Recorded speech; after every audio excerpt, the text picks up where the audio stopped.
see it closer, I guess. Okay. Were you previously able to identify that person? I think at one point you showed me a really close-up image of it, maybe.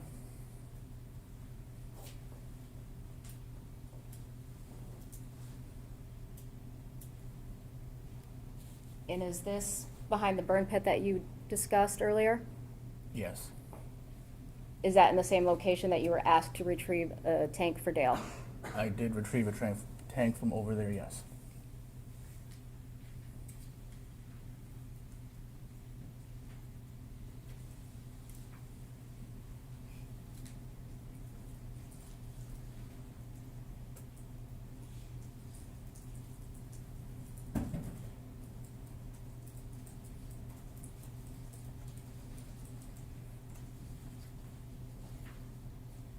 Do you see the movement onto the left of the semis? Yes. Okay, and is that the area that you retrieved the tank? Yes, I believe so.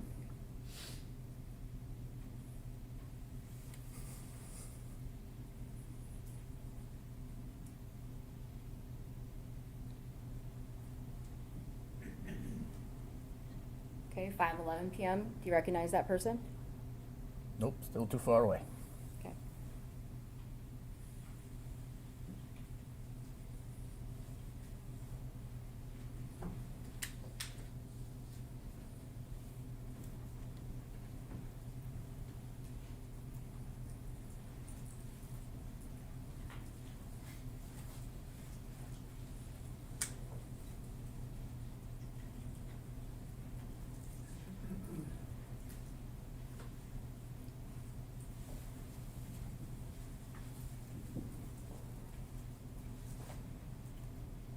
See the person walking to the right of the screen? Now it's 5:25. Walking back down towards that burn pile. Okay. Do you know who that is? Still too far away for me to tell. Okay.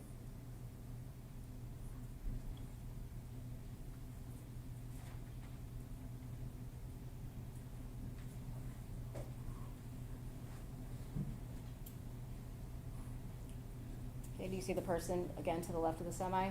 Yep.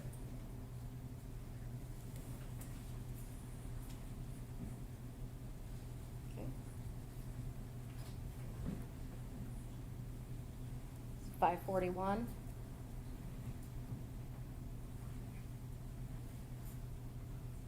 And what is that? That is a tank. Okay, being moved by what? The JCB front end loader. Okay, and do you know who that is? That would probably me. I'm sorry? That's probably me.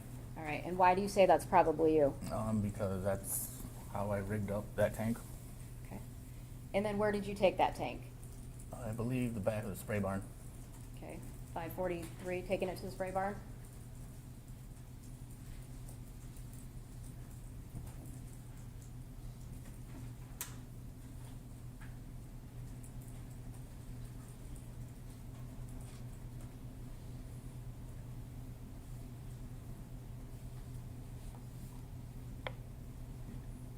It's now 5:53.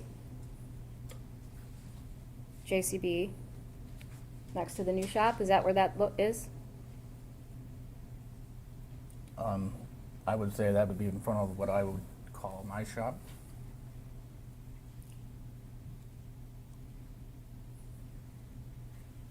This one is the front of your shop, is that what you called it?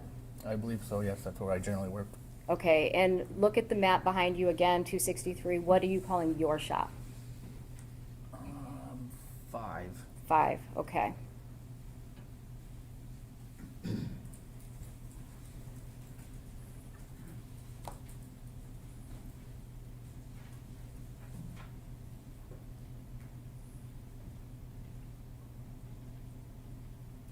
Okay, 602. Do you know who that is?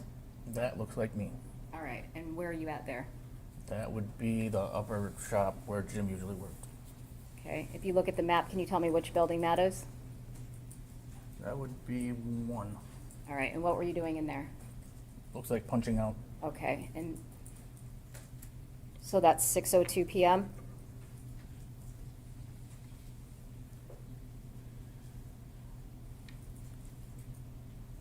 Said a yes? The time? Yes. I don't know what time it is then. Okay, if the surveillance footage at 6:02 PM, you wouldn't have a reason to doubt that, correct? No. Did Dale tell you why he needed that tank moved? I think he wanted to clean it up. Is that what he told you? I believe so. Okay.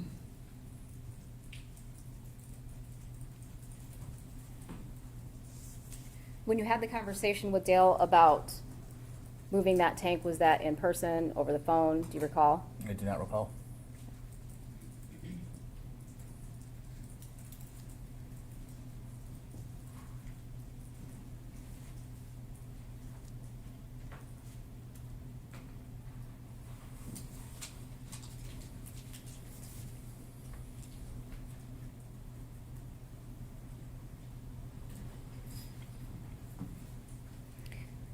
I'm going to show you people's 168.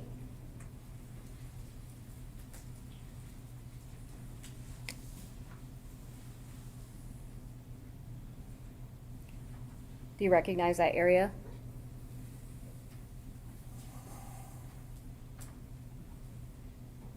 Yes. Okay, and what is that area? I believe that's back by the large anhydrous tank where we would fill the smaller ones. Okay, and is the burn pile in this photograph? I believe off to the left. Are these trailers, the big long white things we see right there? The three? Yes. Yes. Okay, so next to the left of those trailers, is that where the burn pile would be? Yes. And approximately where in this photograph did you pick up that tank? I believe either behind the trailers or just to the right of them, maybe. Okay. Well, I guess it'd be to the left. Okay. Behind and to the left of the trailers? Yeah.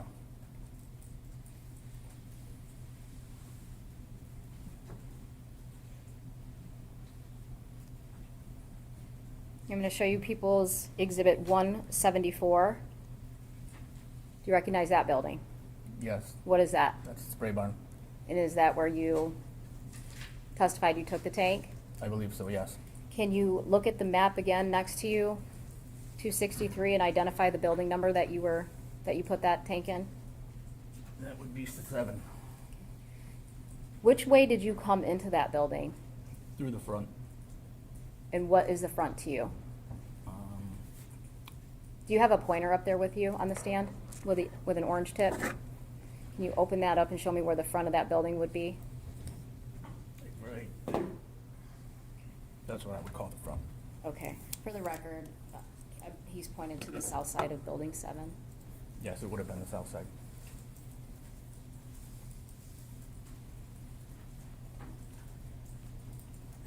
People's Exhibit 175, what's that? The inside of the spray barn? Okay.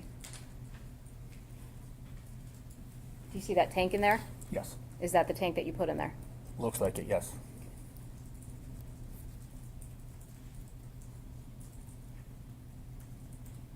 The door that I'm looking at off to the right of the photograph, Mm-hmm. would that be towards the back of that spray barn or the front of that spray barn? That would be toward the back of the spray barn.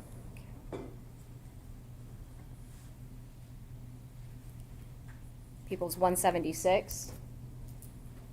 And so that would be the front door to the spray barn? Correct. And that would be the way that you drove that in there? Yes.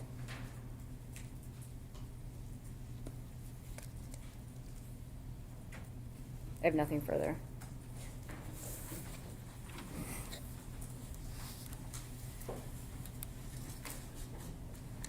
Mr. Gravel, good morning. My name is Mary Chartier, and I represent Mr. Warner.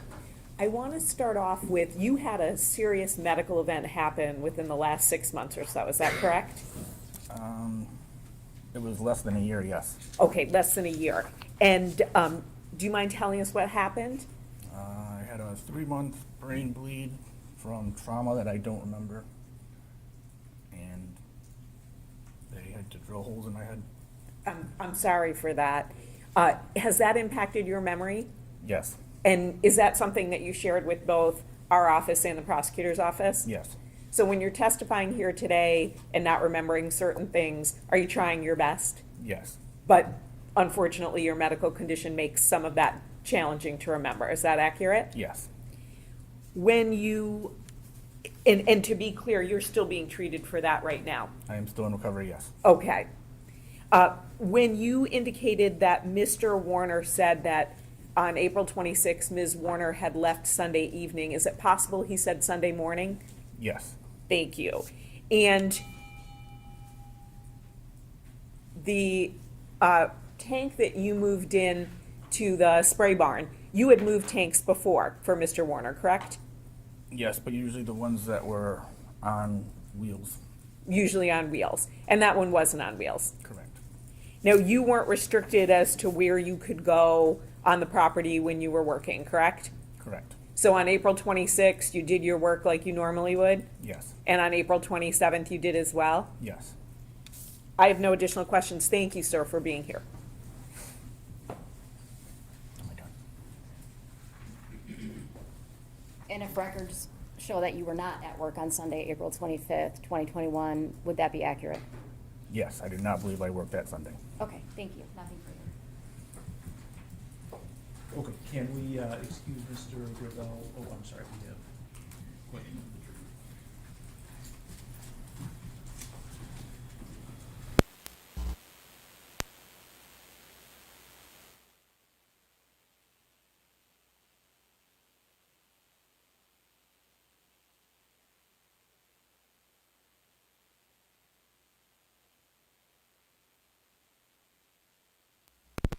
Neither prosecution or defense had any objection to the board asking.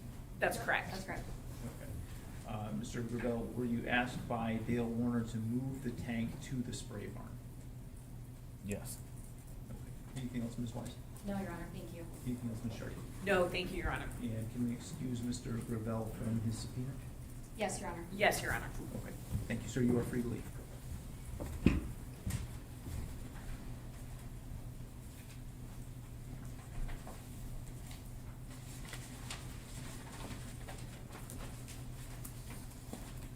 And who would people like to call as their next witness? Parker Hardy?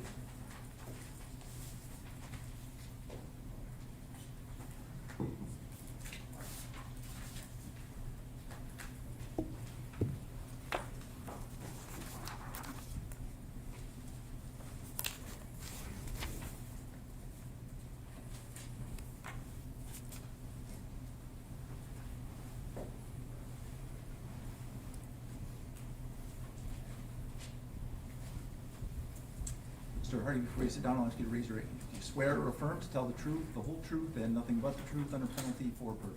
I do. Go ahead and sit down.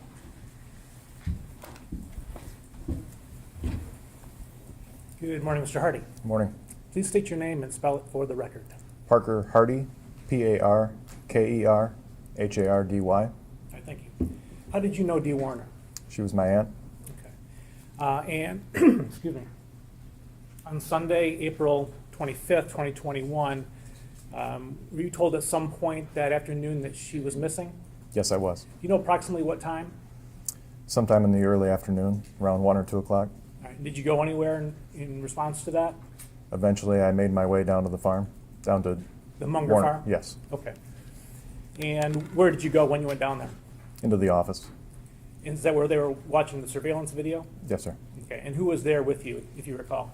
Family members of mine, my cousins, Okay. and also Did Mr. Warner. there come a point in time that afternoon when you drove around the property with your mother? Yes. What were you driving in? I was driving what we consider the Kawasaki Mule, like we call it a Gator, a Okay. utility vehicle. Is that yours or from the Munger farm? Ours. And do you live nearby? Yes, under a mile. Okay. And that's your parents' farm? Yes. And yours also, of course? Yes. All right. And it was just the two of you. Is this also called a side-by-side? It can be referred to as that as well, yes. Does the Munger farm have a Kubota that's similar? Same thing, just different brand. Okay. All right, and you're driving around looking for Dee? Yes.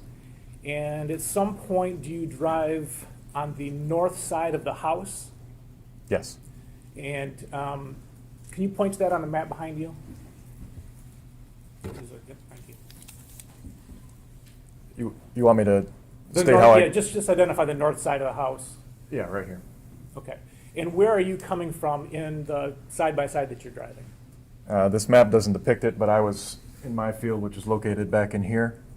And I came around, there's kind of a low spot right here where I could have come around. And I was just looking around in this junk area, and I made my way up around to the back of the house. Okay. Did something catch your attention when you came around the back of the house? Yes. And what did you do in response? I threw on the brakes and put it in reverse, and I observed some tracks behind the house. Okay. And why was that notable to you? Earlier that day, when I was down at the office and the Hummer was sitting down at the office, when I came back with my mother and was driving around in this Gator, the Hummer was moved back to the house, and it was on top of some JCB tracks that were pulled right up to the porch of the house. Okay.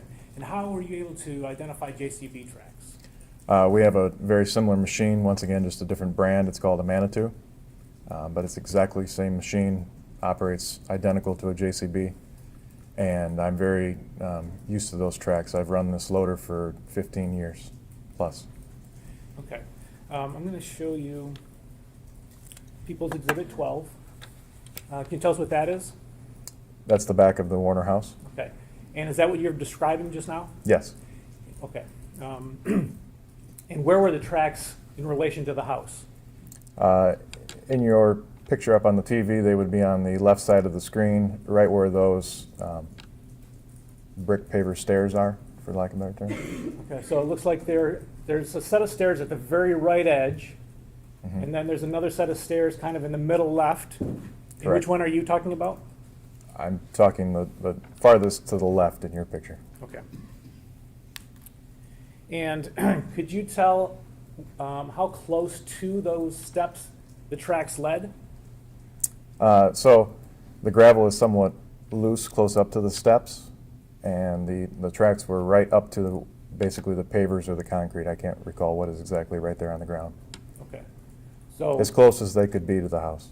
thank you. Now, why was that notable to you? Why did you just slam on the brakes and who cares, right? It was the speed of the way the gravel was thrown from the tracks. Or from the tires, I should say. It looked like it was relatively moving fast. And also, it's a little bit unusual for that loader to be pulled that close up to the house. If if you were at your farm driving your equivalent JCB and you had just forgotten something in the house, would you have driven right up to the house like that? Objection, irrelevant.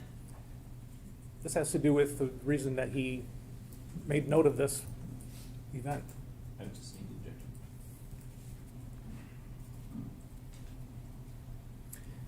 the objection. You said that at the time the Hummer had been moved back to the house, is that correct? Can you ask that again? Sure, I want to make sure I understood something you said a minute ago. Did you say that at the time you're observing these tracks leading up to the house that the Hummer is there also? My second visit to the farm that afternoon, the Hummer had been moved back to the house. Okay. And when I saw the tracks, the Hummer was on top of the tracks. Okay, thank you.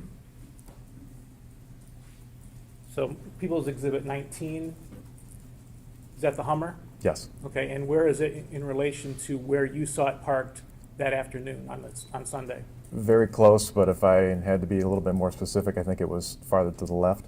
Even closer to the grass strip? Yes, sir. Okay. And you're saying the tracks went right under where the Hummer was parked? Correct. This photo is, just for the record, from Thursday, April 29th. Did you check the seat of the Hummer to see what spot it was in? I did. And what did you find out? It appeared to me that it was in the position of somebody who was shorter. Okay.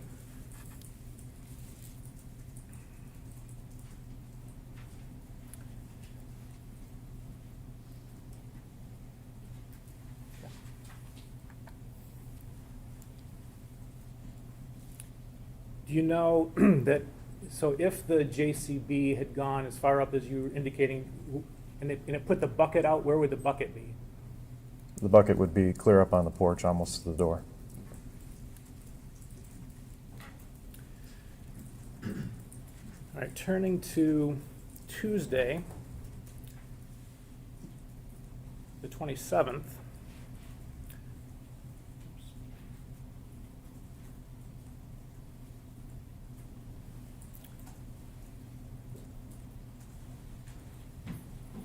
Show you a clip here. And ask you if you recognize that piece of machinery. I do. And what is it? That is me driving my corn planter into the Warner farm. Okay. And for those of us who are not farmers, what does a corn planter do? It puts seed corn into the ground. This is a 24-row planter. It's quite large. And why were you bringing your equipment down to the Munger farm that day? I had trouble with some fertilizer that I had purchased that spring. It wasn't traveling through the planter correctly. It happens when it can be cold. And so we had contacted Dale asking if we could purchase some fertilizer from him that morning in order to get the planter going. Okay. The timestamp on this video is 7:07 p.m. Does that sound about right to you? Yes. Okay. And where do you go with the planter? I am headed into the sprayer barn. Okay. And why would you take the planter to the spray barn? I didn't have a tanker available at the time to offload fertilizer into, so when we talked to Dale and agreed that we would come down and purchase some fertilizer, it was easier just to load right onto the planter. Okay. So you're fertilizing as you're planting corn, is that right? Correct. It's a starter fertilizer. It helps the corn grow into the ground faster, grow roots. Okay.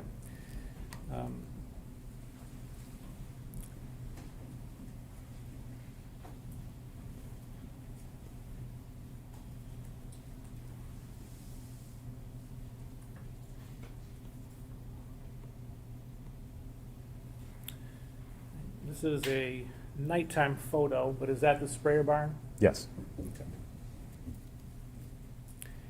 Okay. And People's 175. This photo was taken on 4/27/2021 later that evening. Is that, you recognize that? I do. How do you recognize it? That's the inside of the sprayer barn. I've been in there many a times loading. Okay. Can you describe the big silver tanks, what those do or what they are? The big stainless steel tanks have different types of fertilizer for different applications in them. Okay, so that's what you would fill up your fertilizer from, those tanks? Yes, there was a computerized pumping system that would you could program what fertilizer you needed into it, and it would then pump it onto whatever piece of equipment you pulled in there. Okay. And did you see that tank that's in the photo when you pulled in? Yes, I did. Okay. Did that strike you as odd? Yes, it did. Why? It was very unusual for an anhydrous tank to be in that condition on the Warner farm. They were typically very well kept and painted. And also, there was never, to my recollection, a anhydrous tank in that building the multiple other times I'd been in there. Okay. You also can't fill those fertilizer or those anhydrous tanks from that barn. Okay. Now, was Dale on the property while you were at that point in time or shortly after? Yes, the video clip of me pulling in, he's actually meeting me in the barn.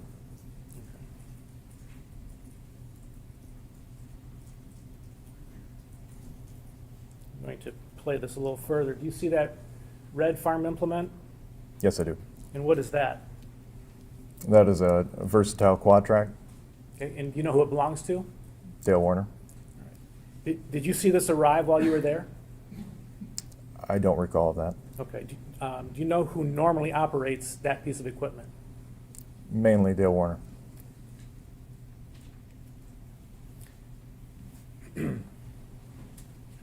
Does that piece of equipment involve fertilizer at all?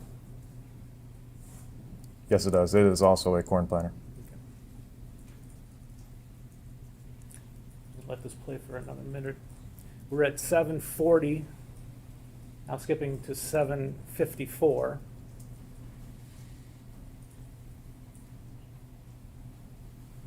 And what is that? That is the Versatile leaving the farm.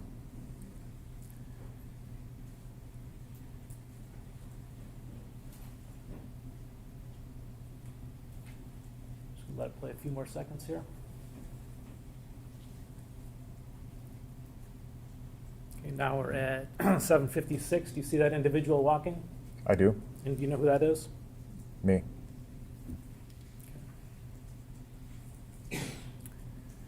And that's at 7:56, if I didn't say that already. Did you ask Dale about that rusty tank? I did.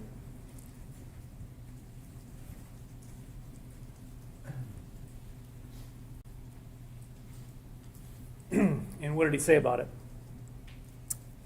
He told me that he had some of his employees bring in some tanks at night or at some point so that he could paint them at night.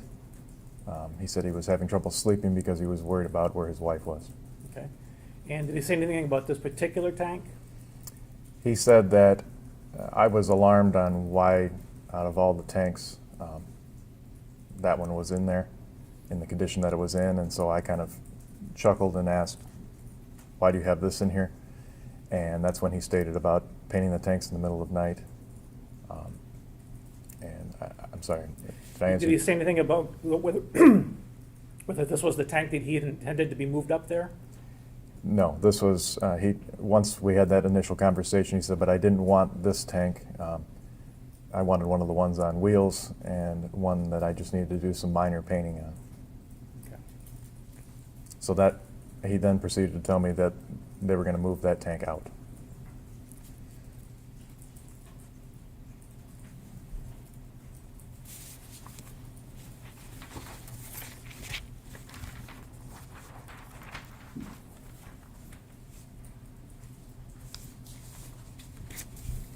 I think nothing further.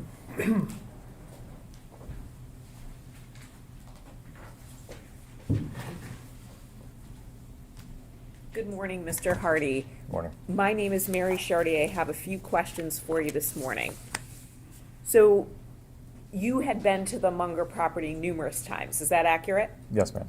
And your last communication with Ms. Warner, your aunt, would that have been Thursday or Friday, so April 22nd or April 23rd, to the best of your knowledge?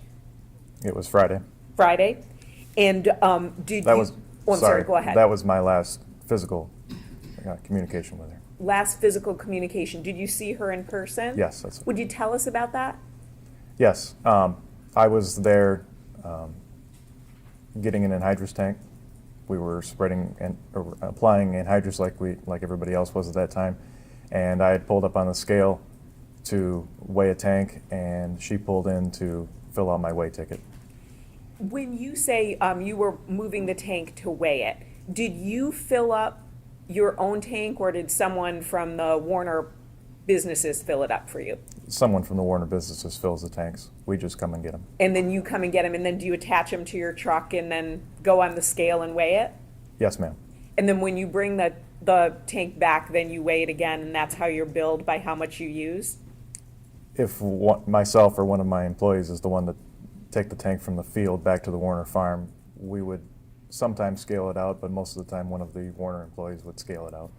And by scale it out, do you mean put the tank on that big scale and then see how much was used?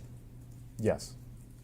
Now, when you were communicating with Ms. Warner, did you ask her if you should just write up a ticket and leave it in the office? I don't recall.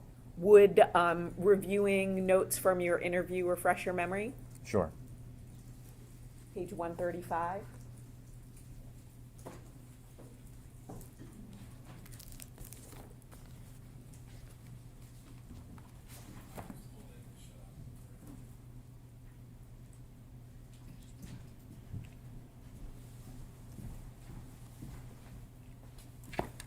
It's the third paragraph from the bottom on page 135.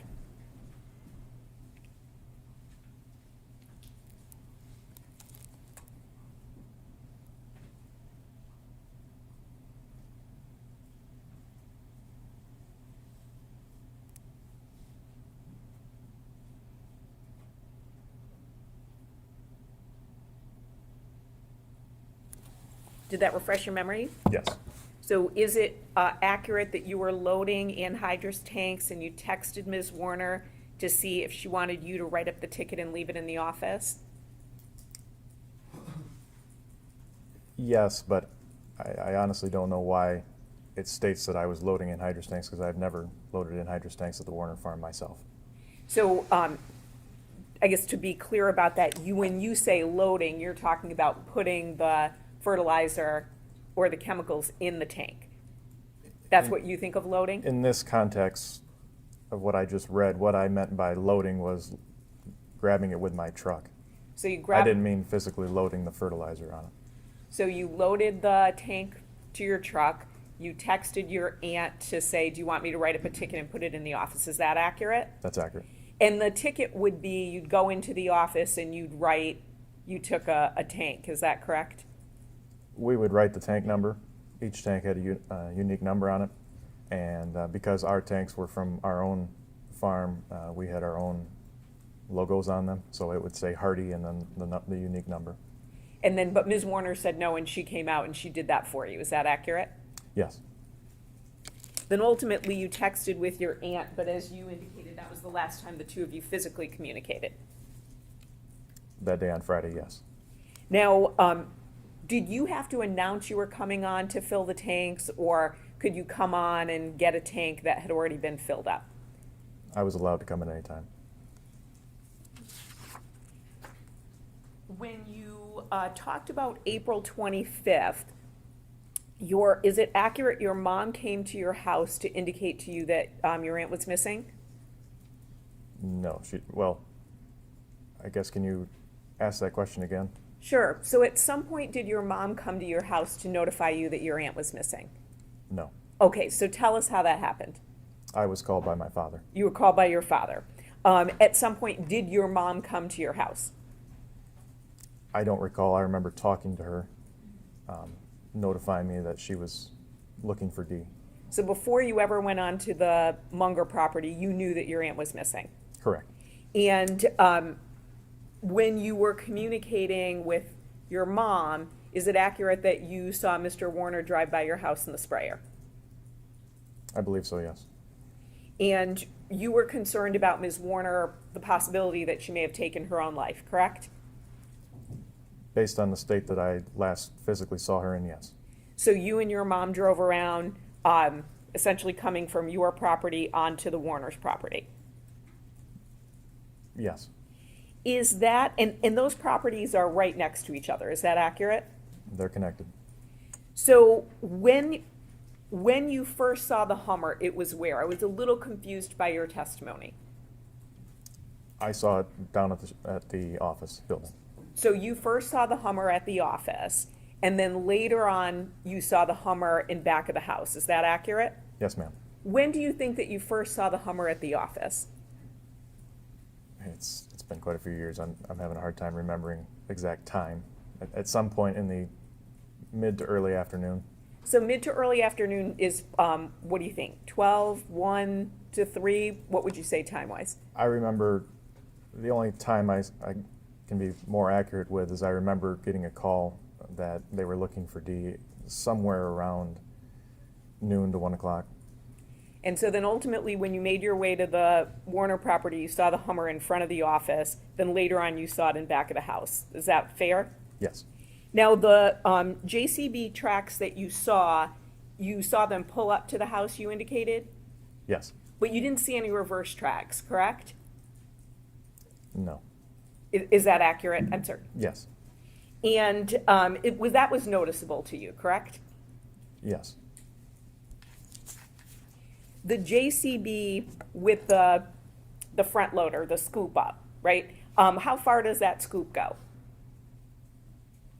I guess I'm not understanding your question. Sure, so you said you're really familiar with that piece of equipment. So if I'm in the JCB with the scoop, how high can that scoop go? Can it block my view? Yes, it can.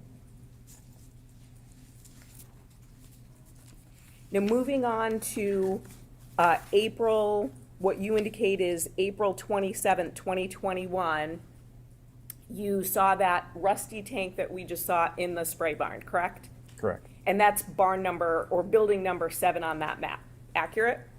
Correct. You didn't see any kind of a non-factory weld on that tank, correct? No, I did not.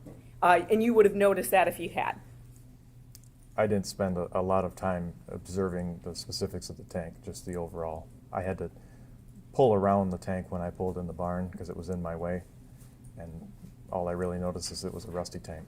An old rusty tank with, again, not that you noticed a non-factory weld, correct? No, ma'am. And you didn't see, other than that, you didn't see Mr. Warner behaving unusually with that tank, you'd agree, correct? Correct. I have no additional questions. Thank you, sir.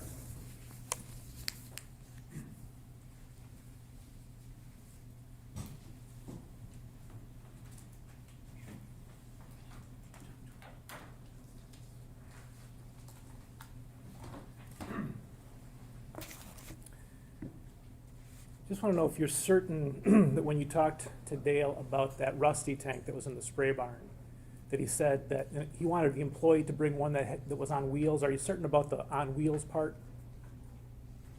I don't recall the exact statement, but I thought that's what was in the. You remember talking to the Michigan State Police in November of '22? I do. Do you remember what you said to them about the rusty tank versus the other one? What do you mean by other one? The one that they wanted brought instead. All that I remember is that he, in my mind, quote, said, but I didn't want this one. I wanted one that was less painting, or less to paint and on wheels. Okay. That's what I remember. I could be wrong. Okay. If I played that for you? Sure. Okay. You have to, you just want to play for him. What time, Mr. I'm sorry. That's all right. This is at 13:24. Thank you.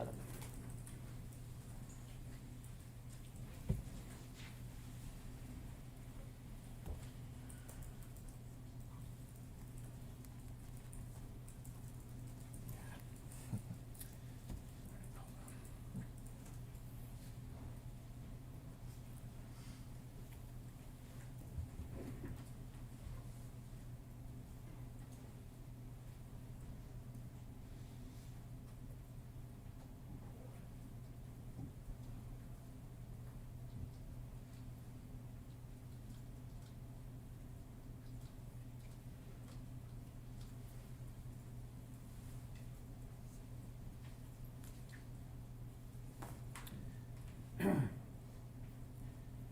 having trouble playing it other than over the speakers. If I could just have a minute, Your Honor.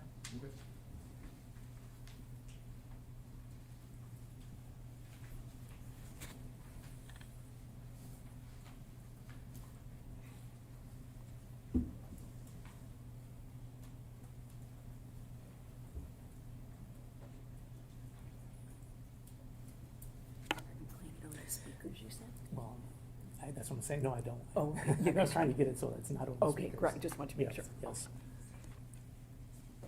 What's that?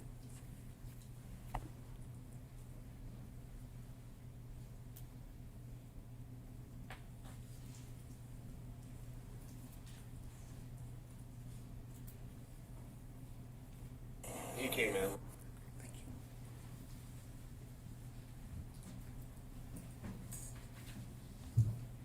Like he always does. Just to make sure I was doing okay for what I thought.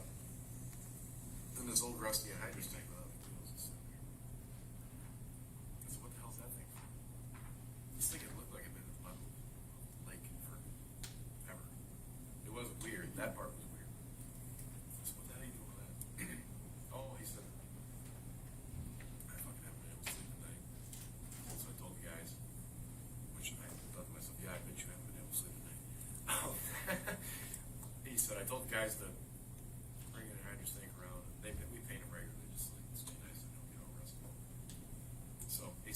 guys bringing a hydrogen tank around and sandblast it off or scrub it off and paint it. I said, I just come out here, just clear my head, paint during the day. I'm like, all right. But he's like, I didn't mean for them to grab that one. Like this was some real bad one that they brought up here. And I'm like, why wouldn't you just grab the tank nails and have them grab it? Whatever. It was weird. I think the most significant part of that story was the fact that he couldn't sleep at night and he was supposedly painting. So, in November of 2022, when you described this to the state police, did you mention wheels at all? I do not. Okay. So, does that refresh your recollection as to what Dale told you? Yes, Did he mention did he mention a tank or a tank on wheels? just a tank. Okay, so what he wanted was a different tank other than the rusty old one. Objection leading. Can you tell the jury what he actually said he wanted other than the rusty old one? He just wanted a different tank brought in. Never mentioned wheels. Okay, thank you.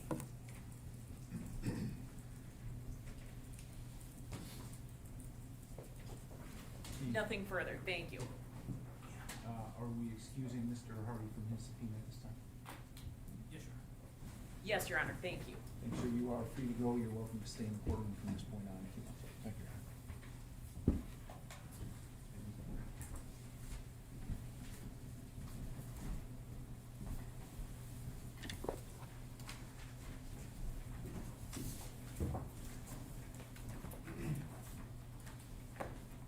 Who do people like to call as the next witness? Jordan Graves. Please state your full name and spell it for the record. My full name is Jordan Graves, Jordan Grav, as in Victor, ES. And where do you work? I currently work for the FBI in the Detroit field office. Okay, and what is your position there? My position is digital forensic examiner. And do you have training in digital forensic examining? Yes. What kind of training do you have? So to become a digital forensic examiner in the program that I work in, you have to go through an extensive amount of training. For me, this equated initially to roughly 400 hours of classroom and practical hands-on training. And then once you are certified, one of the conditions of your employment and maintenance of that certification is continuous training throughout your employment. So every year I'm continuously attending training, as well as giving the opportunity to put on training. So in terms of digital forensics, I've actually hosted and offered training for others who are coming up through the training process or who are trying to maintain their certifications like me. Do you have a degree? I do. What's that in? I have a master's degree in digital multimedia forensics from the University of Colorado at Denver. Okay. And have you testified before about digital multimedia forensics? Yes, I have. Approximately how many times? Probably approaching 10 times across different state courts, federal courts, as well as a military court proceeding, which is the formal way of saying a court-martial. And as a digital forensic examiner, what kinds of things are you dealing with? So the basics for my job is to receive digital and multimedia evidence. So this would be items or materials like computers, cell phones, audio video recording devices, drones, ATM skimmers, basically anything that stores information, to try and acquire data from those kinds of evidence sources, to perform some kind of analysis, whether it's just recovering information or in the case of audio and video, enhancement or redaction, trying to make details easier to see, or if there are personally identifiable information that needs to be redacted, that's something that I do as well. And then reporting on those results to whoever it is that requested my assistance, and then occasionally presenting to those results, just like today. Okay. And is a specific piece that you would handle when either an audio or a video recording has muffled portions that you want to be able to hear? That's an examination that I've performed quite a few times, yes. All right, and how do you go about that? So there are basic steps for any of these kinds of examinations when it comes to multimedia evidence in the form of audio, video, or computers or cell phones. Primarily, the initial steps are to try and protect this original evidence as best as you can. This would be akin to putting police tape around a crime scene, or for folks that like to collect football cards, putting them in some kind of protective sleeve or packaging so you're not damaging that card, right? The process in the forensic world is called write protection. So we're inserting a piece of software or a piece of hardware in between the original evidence and the examination workstation that we're using, a fancy computer, in order to read the information from the evidence without changing anything on it. So placing that kind of protection in place is pretty critical. Then from there, the next step would be to make a copy of that original evidence, so that we're never working on the original evidence if we can avoid it. We're working on a copy. Once that a copy is acquired, in the case of audio and video enhancement specifically, I take measurements. I try to evaluate, what is this file? How does it play back? If it's a video, how large is it? How large should it be on your screen? How many frames or individual pictures per second make this video? In terms of audio, what is the frequency range I can expect? How low are the lows and how high are the highs with this recording? Things like that. And then from there, it's the analysis phase. For audio and video, it's enhancement. Trying to identify portions of interest that were provided to me by the requester, whoever it is that's requesting my assistance. Whether they say, hey, I'm having a hard time making out this dialogue, or I'm having a hard time identifying these features of a person's face, or something to that effect. Using my training experience, using my forensic tools, I then would try to bring out those characteristics, those features, either visually or audio in nature, to try and make them more easily perceivable, and then present those results back to the requester. Okay. At this time, I proffer Mr. Graves as an expert in digital media forensics, subject to counsel's blood here, if there's any. We'll leave that to the court's discretion. Thank you. Okay, I do think it is appropriate to so certify Mr. Graves, and so I will do that. Thank you. How did you become involved in this case?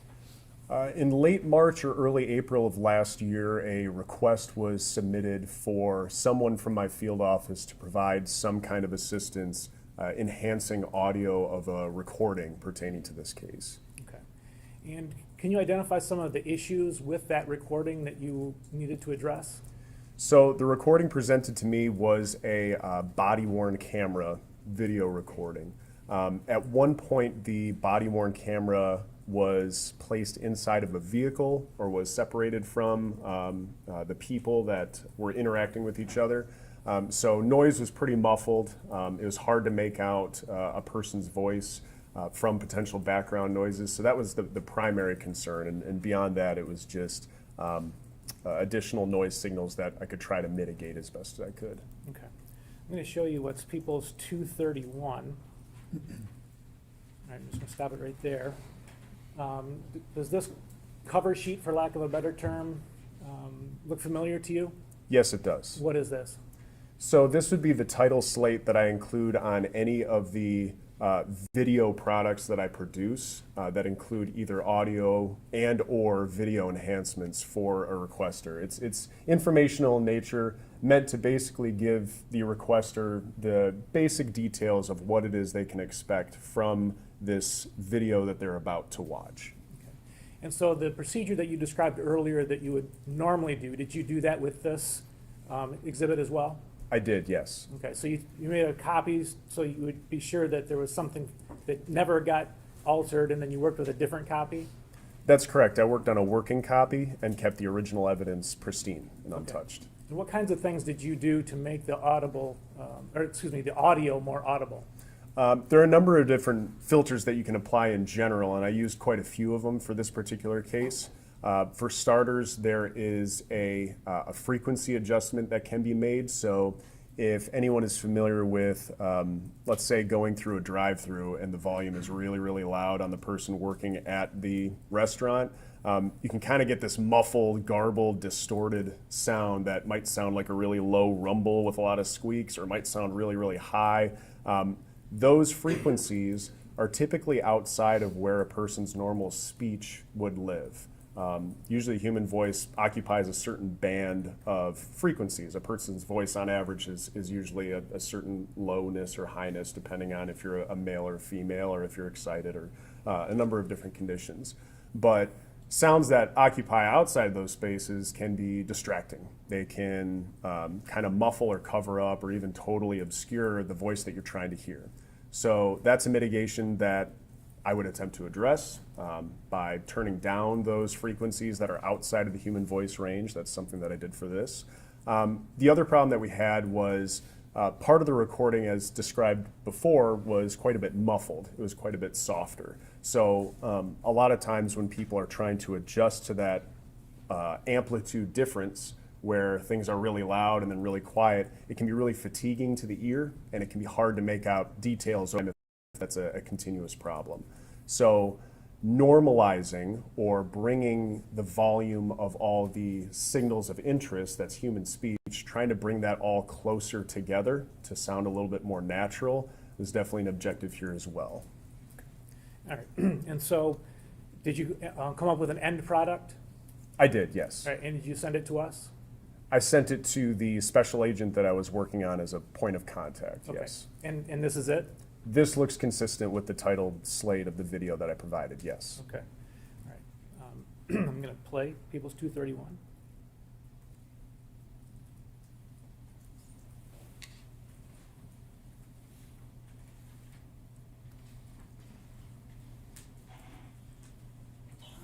Thank you. Are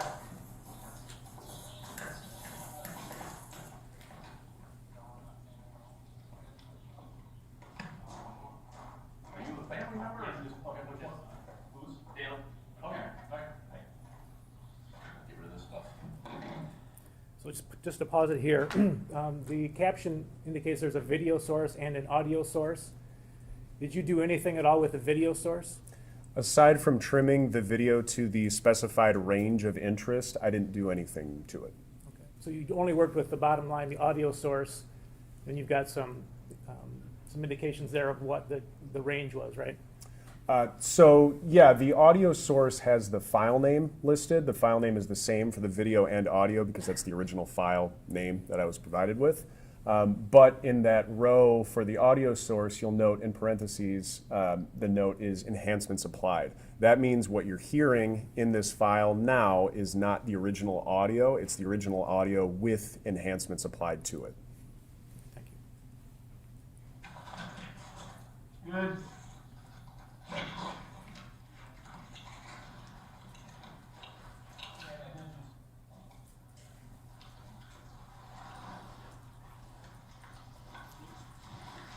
Yep. Yep.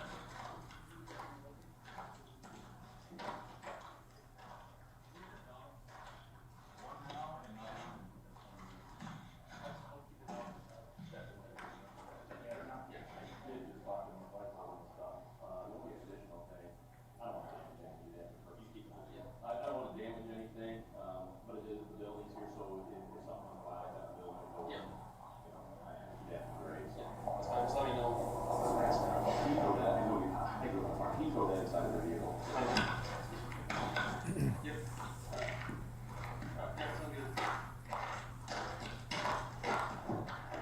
You're more than welcome. I'm gonna take care of this stuff, but, yeah, so that's your now, Okay, so at this point, can you tell us what you did to, sure, go ahead. So at this point, as depicted in the video, the camera is placed into a car and the door closed. Obviously, for anybody who's ever been in a car before, the outside gets pretty quiet once the doors are all shut. So at this point, I applied a pretty aggressive filter to try and raise the amplitude of what's happening in the audio without letting it distort too loudly. If anybody knows the difference between just playing an acoustic guitar versus an electric guitar, everything gets turned up, it starts sounding kind of crunchy, garbled. That might be interesting for entertainment purposes, for music purposes, but it's not necessarily effective when you're trying to hear someone's voice. So this aggressive, hard limiting filter essentially raises the amplitude, the volume of the audio in there without letting it go above and beyond a certain threshold, which would start to muddy the sound, and that's what was applied here. I'm gonna back up 10 seconds just to hear that change one more time.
Okay, and is that the end of the clip that you worked with?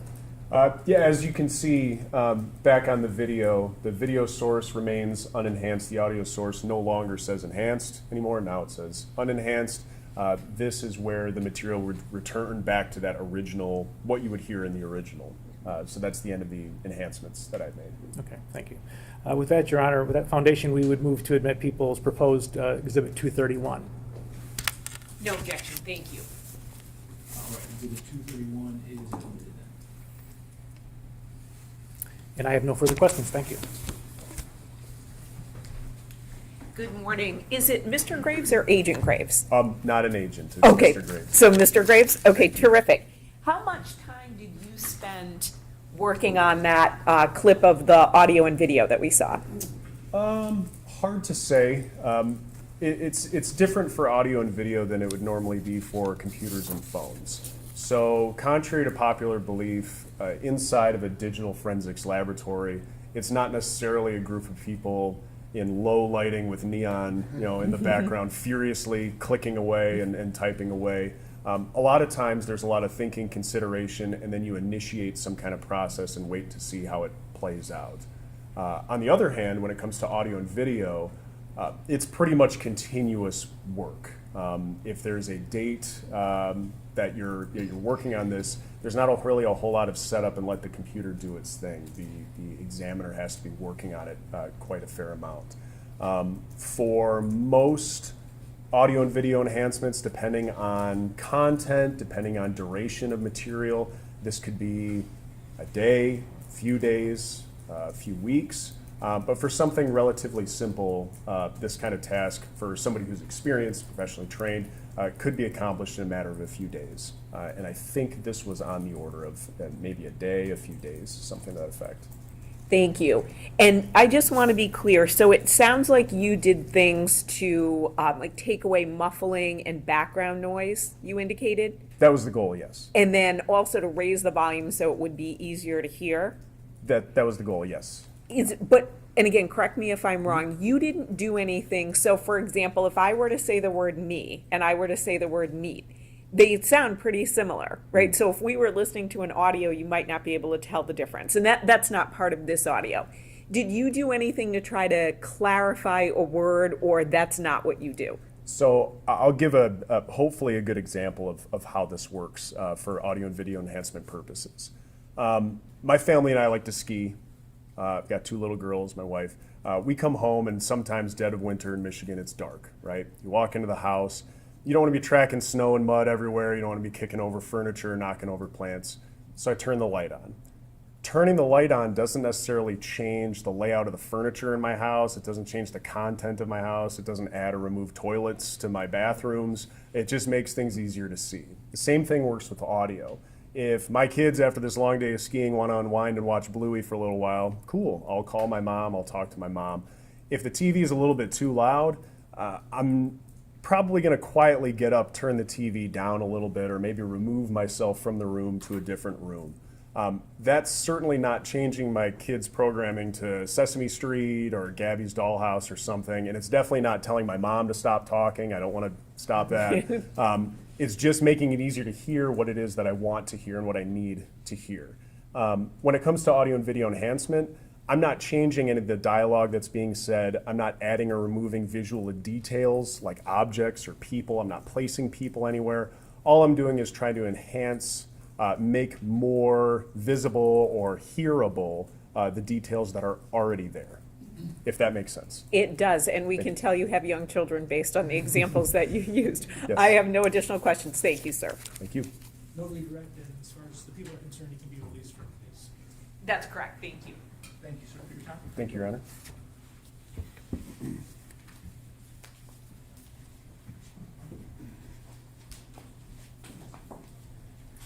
Would the court entertain a brief Yeah, recess I at was this just time? gonna say that. Thank you. So, we're gonna take a, short recess to allow people to get up and move around a little bit. We'll come back in 5 to 10 minutes.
Yes, Your Honor.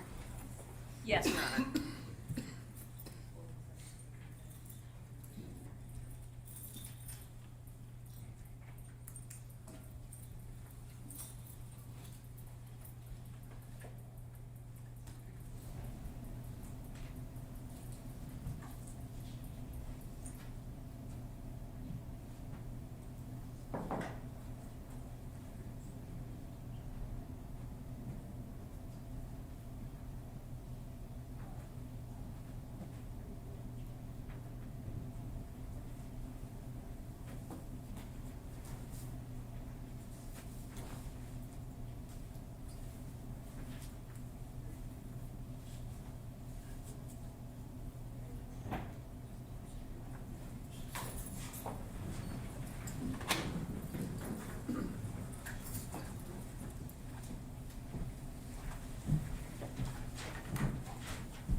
The people may call their next witness. People call Ryan Rank.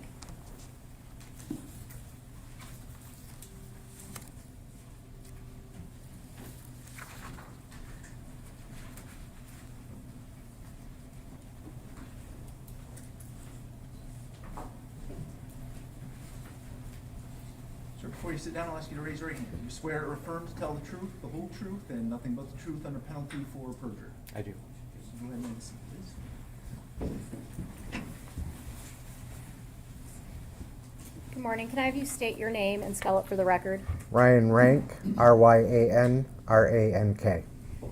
Where were you employed in April of 2021? Madison Township. And what did you do for Madison Township? I was the fire chief How long had you been the fire chief? since May of 2014. How long did you work at the fire department in total? Almost 27 and a half years. What year did you start? 1995. Okay.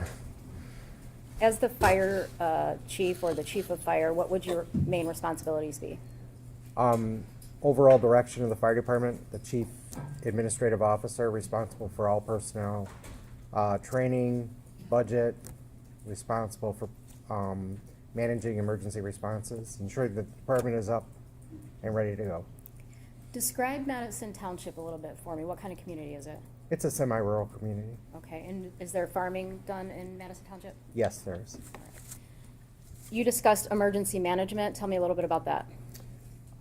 In what view? Like, Are you trained in hazardous materials? I am trained in hazardous materials. Tell me about that. I'm a hazardous material technician. I was trained in 1992 at the Michigan State Police Hazmat Training Center. I'm also a hazardous material instructor, was trained in 1997 for the awareness and operation level. And in 2008, I received training for advanced hazmat life support through New Mexico. Are those certified trainings? They are. Did you go to the Munger Farm on April 27th, 2021? I did. And that's at the corner of Carson and Munger, would that be accurate? Correct. Do you know what township that's in? Franklin, A little bit outside of Madison Township? a little bit. All right, why were you there that day? Because I was a member of the county drone team. What does the drone team do? The county drone team is made up of fire and law enforcement professionals to assist in emergency response operations or investigation, surveillance, to get pictures, overall pictures of the purview or see what's going on in real time that can't be seen from the ground. Okay. How many times did you go out to the property on April 27th, 2021? 2. Do you recall approximately what time the first time was?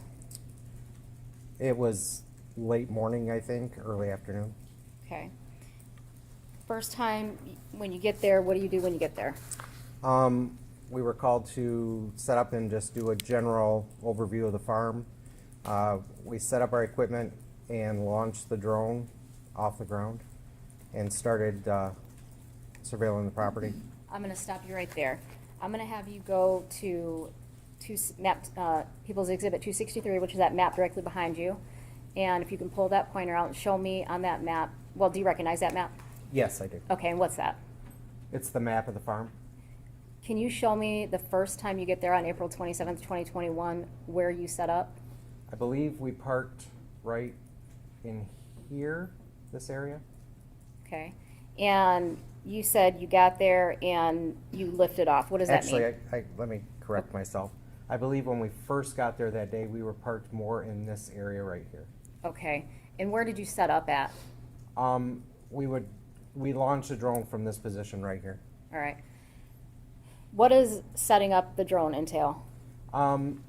So the drone is battery operated, so we have to install the batteries, make sure they're 100% charged. We have to hook the DJI up app and controller up to whatever mobile device we're using. The device then syncs to the drone itself to make sure that the timestamp and everything are correct and accurate. And then we make sure that there's no overhead hazards. We usually have a team of at least two, the pilot and an observer. And then we would launch the drone up once it's safe to do so.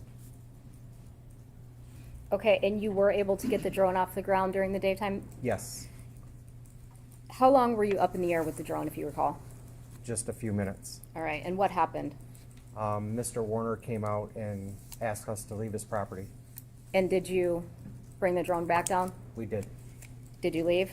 yes. You said you went there twice. Do you recall what the second time on the 27th that you went back? It was in the evening, but I don't recall the time. All right. Who did you arrive at the property with? With me was Assistant Chief Nick Wilson, and from Cambridge Township was Fire Chief Scott Damon. Did you again go to an area on the property to set up? Yes. Where at? This time we went and set up in this area right here. Okay. Describe what the setup is for me. It's just to make sure we have a general good operating area, safe from everybody, away from people, so we have room for our equipment, we don't hit any obstacles, make sure there's no overhead obstacles or anything that's gonna interfere with our operations. Okay, and you indicated that you could take photos and videos with the drone? Correct.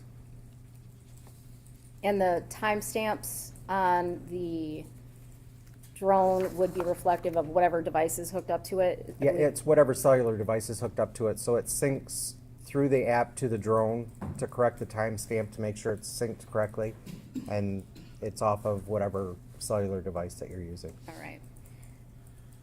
I'm going to show you People's Exhibit 268. Do you recognize that? Yes, All right, and what is that? that's a picture of the farm.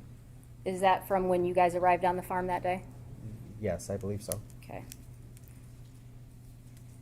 And that's somewhat hard to see, but that timestamp is 4/27/21 at 20:47 and 57. Would the timestamp be up in that top left corner? I'm trying to zoom it in and it's, Yes, okay, hard to read on there. yes.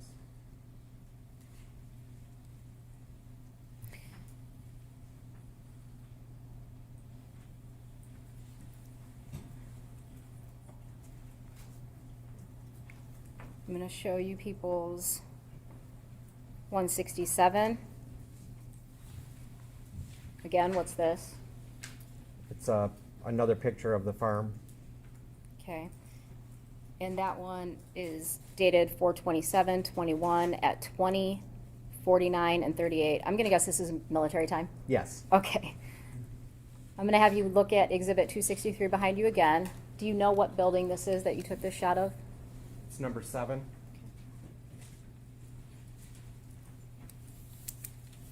I'm gonna show you People's 168. Again, what's this? Another map of the farm, another picture of the farm, sorry. All right. Can you identify this area on the map for me? It's up here, no number.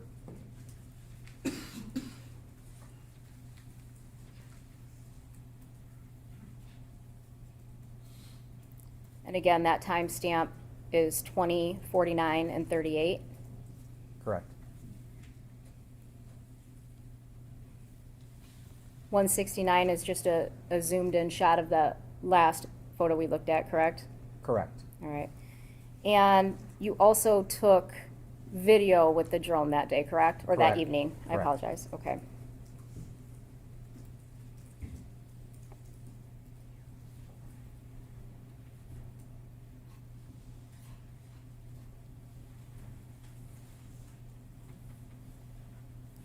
Do you recall at what point in time you started taking video? I don't. Was there something that made you switch? Did you switch from taking photographs to taking videos? Yes, And why? because Dale returned to the property. Okay. And was there something that you decided to do with the video? Yeah, we wanted to follow him. I'm going to show you People's Exhibit 207. And what is this? It's Dale operating the JCB, hauling an anhydrous tank.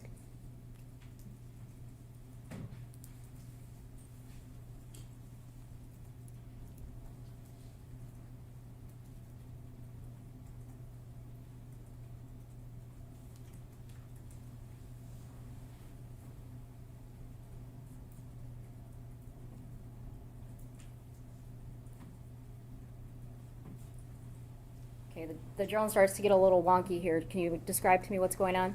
So this drone, the initial drone that we used for the team, was not one of the professional type, the heavier duty that they came out with. So it was our starter drone. There's some interference can happen, either cellular interference, electrical interference, lag with receiving from the controller itself. Also, one of the biggest problems with the DJI is if you don't use the right micro SD card, if it's not fast enough. The drone shoots in 4K, so if it's not fast enough, it's not able to upload quick enough. Okay.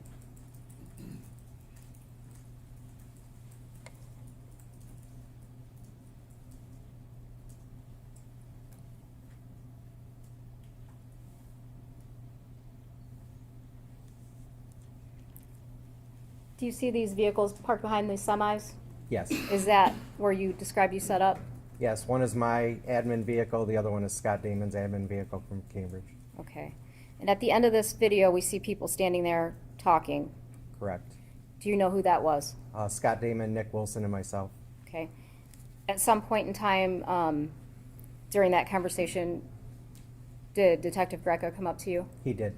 And did you notify him of this? We did.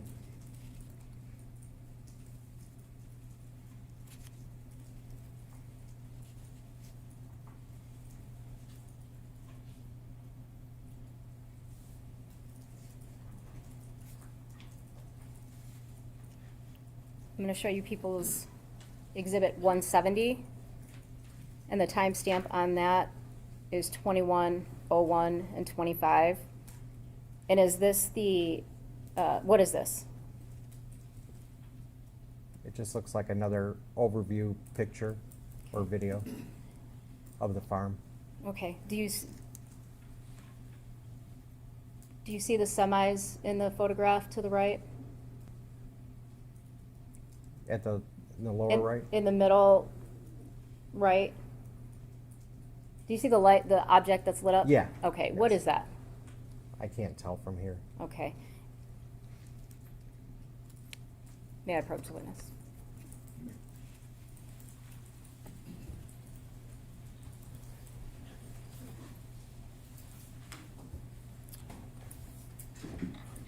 That would be the JCB. Okay, and is And this, Dale.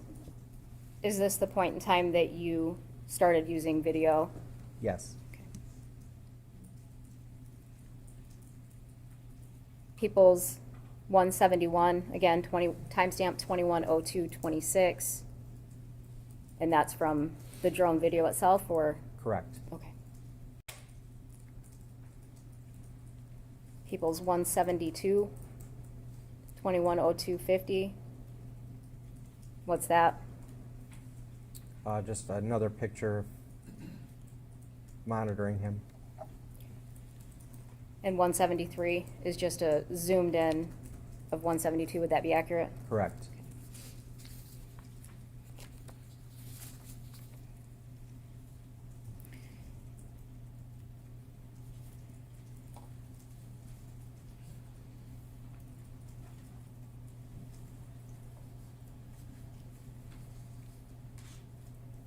Now, I believe you indicated when you were taking this footage that you kept saying it was Dale that was moving it. Yes. And describe to me how you know that. From my interaction earlier with him during the day.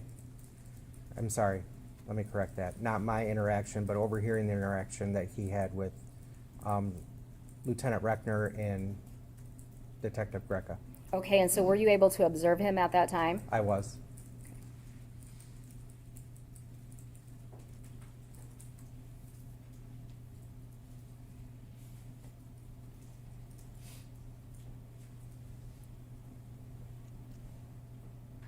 During the course of your employment, did you become familiar with anhydrous ammonia? Yes. How did you become familiar with it?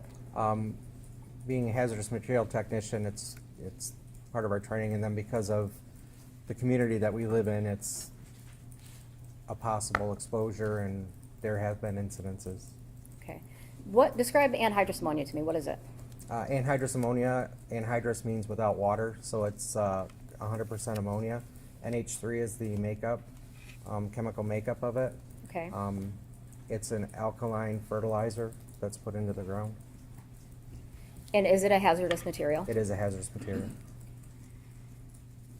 And you said it was something you trained for because of the nature of your employment and where you worked. Is that? Correct. The area that we're in, there's a lot of farming in this area. Did you in fact deal with that during the course of your employment? Yes.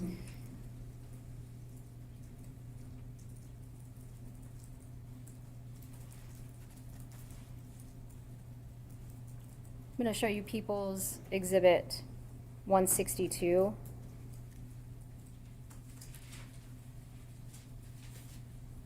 Do you see the green placards, so on the front and the side of the tanks? Yeah, the DOT symbol. What do those mean?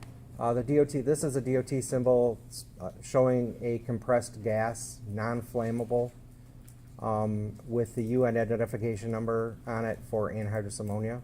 Okay. And so you said it's non-flammable? Correct.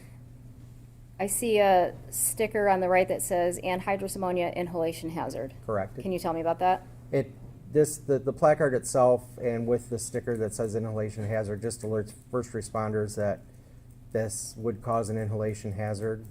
It's a non-flammable gas. It would cause an inhalation hazard, and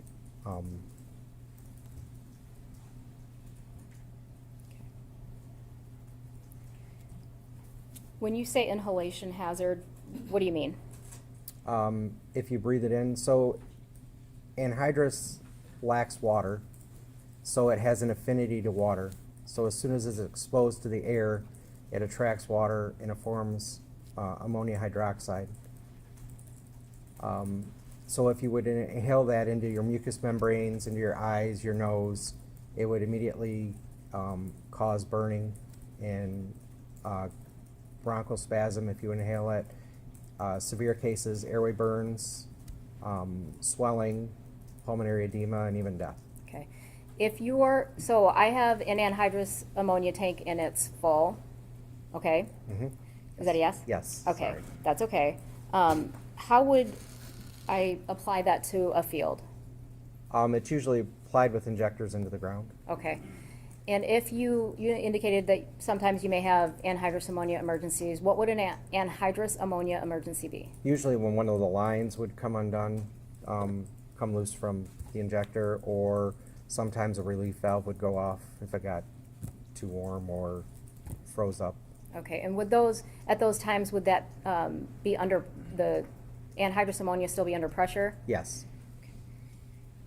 What does it mean to bleed off the anhydrous ammonia? Just to like bleed the tank off? Yes. Open it up and let it drain to the atmosphere or bleed up to the atmosphere. Is Okay. that what you're talking? Or are you talking about when you nurse from one tank to the other tank, to try to empty it. I'm asking to explain how you would empty that tank. I don't know. Okay.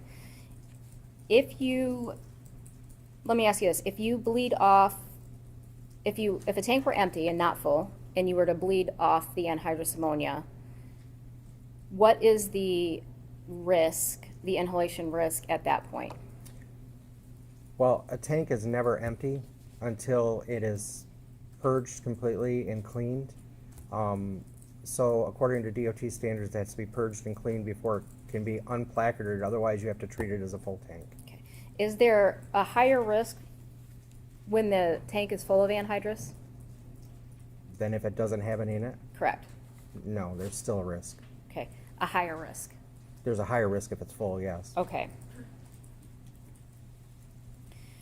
If you were exposed to a small amount of anhydrous ammonia, what would the symptoms or signs of that be? If it's on your skin, you would have, Objection, what is a small amount? Let's say you have a tank and you have about a quarter inch of anhydrous ammonia in it, and you're exposed to that. Let me clarify, how would it affect your respiratory system? it would cause shortness of breath. You'd immediately, it acts as an asphyxiant, so it replaces the oxygen. As soon as it come into contact with any moisture, it would form that alkali substance. It could cause burning. You could get airway swelling, coughing, tightness in your chest, difficulty in breathing. Okay. And have you ever observed the chemical burns? Yes. What about burns from anhydrous ammonia? Yes, burns and frostbite. So tell me about the appearance of a burn from chemical or anhydrous ammonia. Chemical burn is usually characterized by, well, in the case of ammonia, because it's an alkaline substance, it forms like a wet, slimy layer because it goes deep into the skin. There's usually there's undefined origins. It doesn't meet a pattern. If it's from a spill, there's rundown, or a splash, it's rundown. Could have white, tarry. Now, if it's something more acidic chemical burn, those usually form like a scab to prevent further penetration. Okay. I'm going to show you People's Exhibit 74. Does that look consistent with a chemical burn? No. Why not? Objection. Chief Rank has not been qualified as an expert in anhydrous ammonia and chemical burns. I think we've allowed him a lot of latitude to talk about his experience, but there's nothing in the record that he can diagnose that. Yeah, he's not diagnosing it, but in his training and experience, and being with Madison Township since 1999, as well as being part of the hazardous material and emergency management team, he's familiar with chemical burns and ammonia, anhydrous ammonia burns. He's offering an opinion that would require him to be certified as an expert, in my opinion. So are you requesting that? At this time, I'd move to qualify Mr. Rank as an expert in hazardous material. We received no notice of that. We don't have a CV. We don't have a report from him about his experience in offering an opinion on chemical burns. So we would object to that. I would sustain the objection for the reasons stated. Thank you.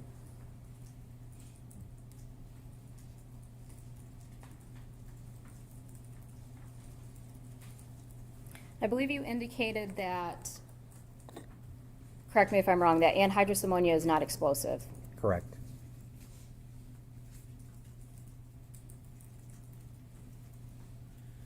I'm going to show you People's Exhibit 100. I'm going to have you look at this tank. I want you to look at the design toward the back end of the tank underneath that Farmer's Antique sign. Have you ever observed an anhydrous tank with this design? No.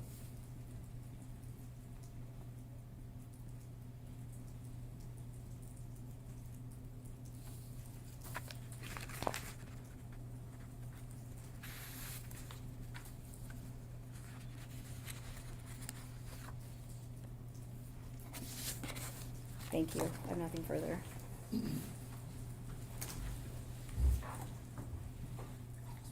Good morning. Is it chief rank? Chief Rank, Mr. Rank, that's fine, I'm retired, so. Oh, okay, well, we'll still call you chief. You worked and got that title. So when you were talking about anhydrous ammonia, were you talking about liquid or gas or both? Well, it's stored as a liquid, but it's released as a gas.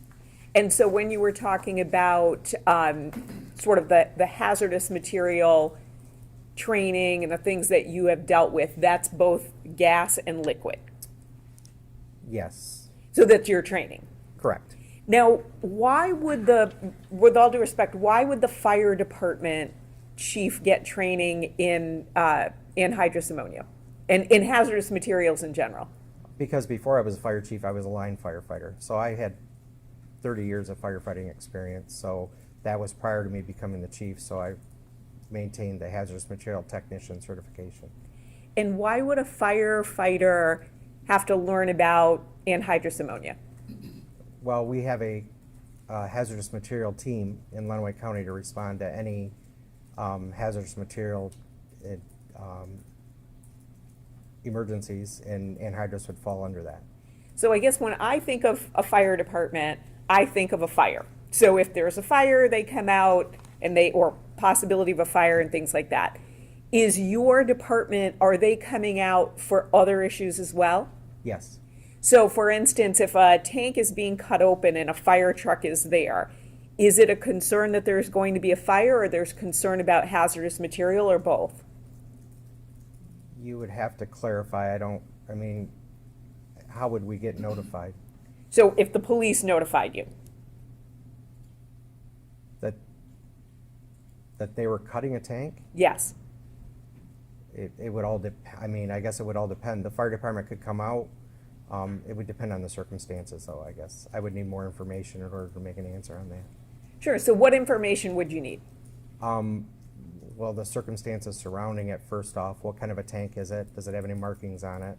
So it was tank 34 that you just saw. Okay, So when that tank was cut open by law enforcement, there were fire trucks, or at least a fire truck on the scene. So why would a fire truck be there? because as part of our duty as a fire department is response to hazardous material incidents. So if they were gonna cut that open, like I said earlier, a tank is placarded, it is never deemed empty until it is completely cleaned and purged. So they would have to stand by in case, because there's probably a residual of ammonia in there. And what would the fire department do? So what would their role be? To stand by, if there's any release, they would have to contain and control the spill. And how would they contain and control the spill? Usually with water. If it's cut open, then they would have to let it bleed off and just douse it with water, keep everybody away in a safe distance until protect the area from contamination. Now, the April 27th, 2021 date, you indicated that you were there as part of the drone team, Correct. and you were on the Munger property twice, correct? Once during the day, and then once later on, let's say kind of early evening, the 9 or 10 o'clock hour, is that accurate? That's correct. Do you recall how long you were there for the evening session? I don't. Were you there for hours? I couldn't tell you. I really don't know. When we saw some of the images that were taken with the drone, they looked like they were fairly well lit. Do you do anything to lighten up those photographs? No. And might sound like a silly question, but you weren't in disguise. You were there as part of the law enforcement team, correct? I was there as part of the county drone team. Part of the county drone team. You didn't sneak onto the property though, correct? No. You were visible to Mr. Warner? In the daytime or the nighttime? Both. Yeah, we were visible both times. Both times you were visible to him, correct? Yes. I have no additional questions. Thank you.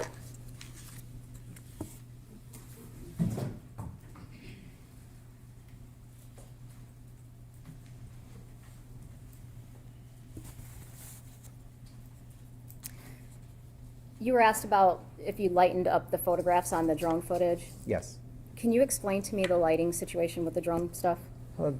The problem with the drone is that the camera and the video are separate. So the camera is a different camera. There's two cameras tied to it. The video is a 4K video camera. It has better settings than what the actual photo or the camera option offers. And so when you go from areas that are lit to darker areas, you can have that exposure, the blurriness can be caused by wind or any other obstacles in the way. Okay, so did you yourself go in and change any of the lighting settings or anything? We did not. Okay. I'm gonna show you People's Exhibit 64. Do you recognize this? Yes. All right. Tell me who the people standing to the right of that truck are. That would be myself, Nick Wilson, and Scott Damon. Okay, and for the record, the timestamp's 8:57 and 30 seconds. People's Exhibit 65. Same thing? Yes. All right. When that, in People's Exhibit 64, it appears that truck is directly in front of you. Is that accurate? Correct. And when did that truck drive by you? It did. How many people were in that truck, if you remember? 2. Just, can you describe the truck? It was a black vehicle. Okay. Did you recognize the people inside the truck? I recognized the passenger, And who was the passenger? Dale Warner. Okay.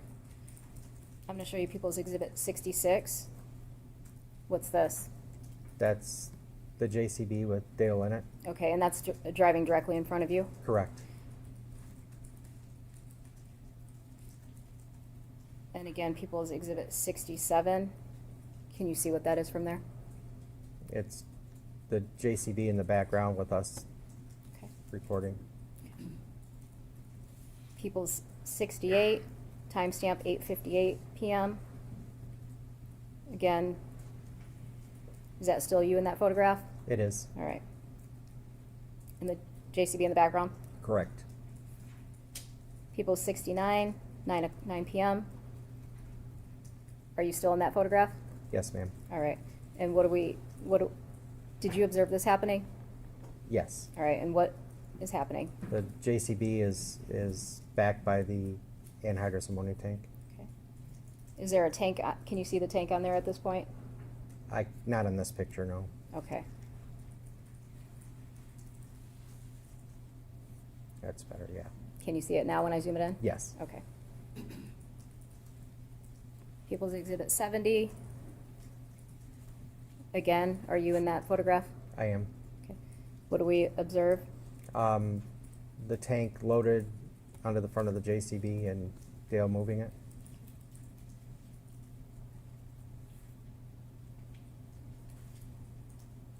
And People's 71. Again, is that you? Yes. All right. And is this approximately when you started recording the video? Yes. I have nothing further. Nothing additional, thank you. And are we using Mr. Rank, sorry, we have.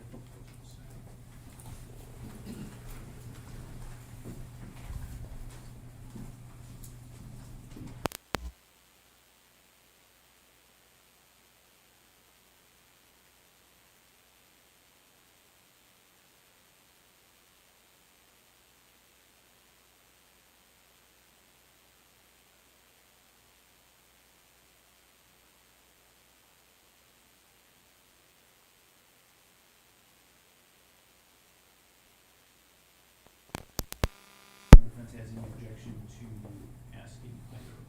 That's correct. That's correct. Okay. First question, is it normal for a relief valve to have a cover over it? It depends what kind of tank it is. But typically, no. Do you remember Mr. Warner's words when he asked you to leave? Yeah, he said he had to go back to farming and we could come back the next day if we wanted, but he just had too much stuff to do and he didn't want us on the property. Okay.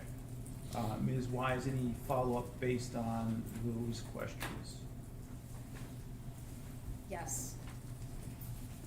I'm gonna show you People's Exhibit 98.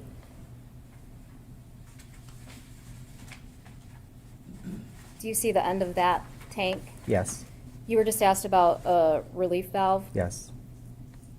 Can you tell me what that is? That's the relief valve. And would that be the typical way that you would see those? Yes. On this type of a tank, yes.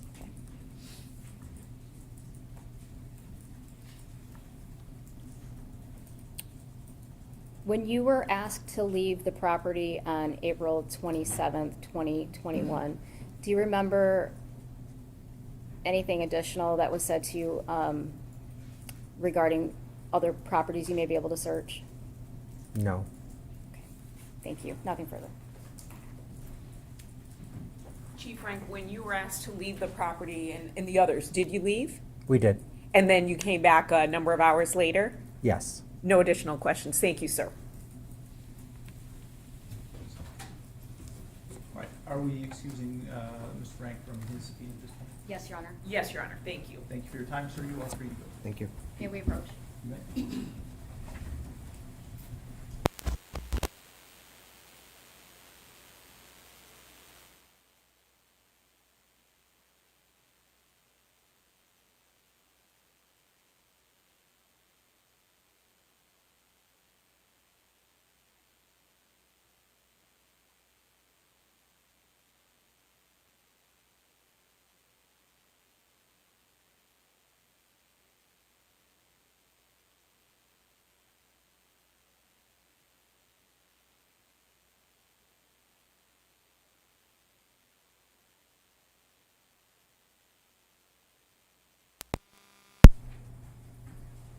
All right, so ladies and gentlemen, we are gonna break at this point, for lunch so that, the attorney can address an issue with respect to the exhibit he had reported. So we will break for now.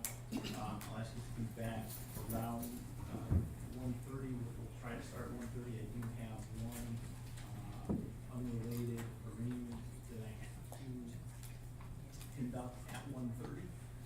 So I will do that. It should take 5 to 10 minutes, so hopefully we'll be starting shortly after that. In the meantime, I'll just remind you that during the trial, you should not read, listen to, or watch any news reports about the case. Under the law, the evidence that you consider to decide the case must meet certain standards. For example, witnesses must swear to tell the truth, and lawyers must have the ability to cross-examine them. Because news reports do not have to meet these standards, they could give you incorrect or misleading information that might unfairly favor one side. So to be fair to both sides, you must follow this instruction. Thank you, and we'll see you at about 1:30.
first month, this morning, so we'll put them back.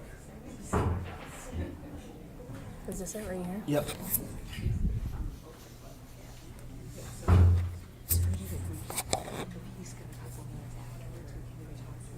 Yeah, and I think, Friday, we'll have our lab people. Okay. And I'm thinking that, what I don't wanna do is put temperature.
we ready to bring the jury back? Yes, Your Honor. Yes, Your Honor.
Okay, people may call their next dates.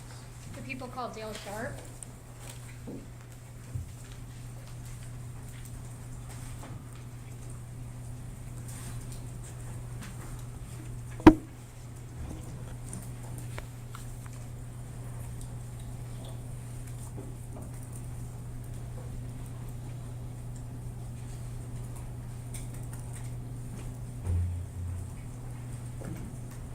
If you'll raise your right hand, please. Do you swear or affirm to tell the truth, the whole truth, and nothing but the truth under penalty for perjury?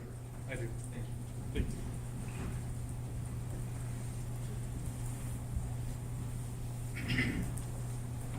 you.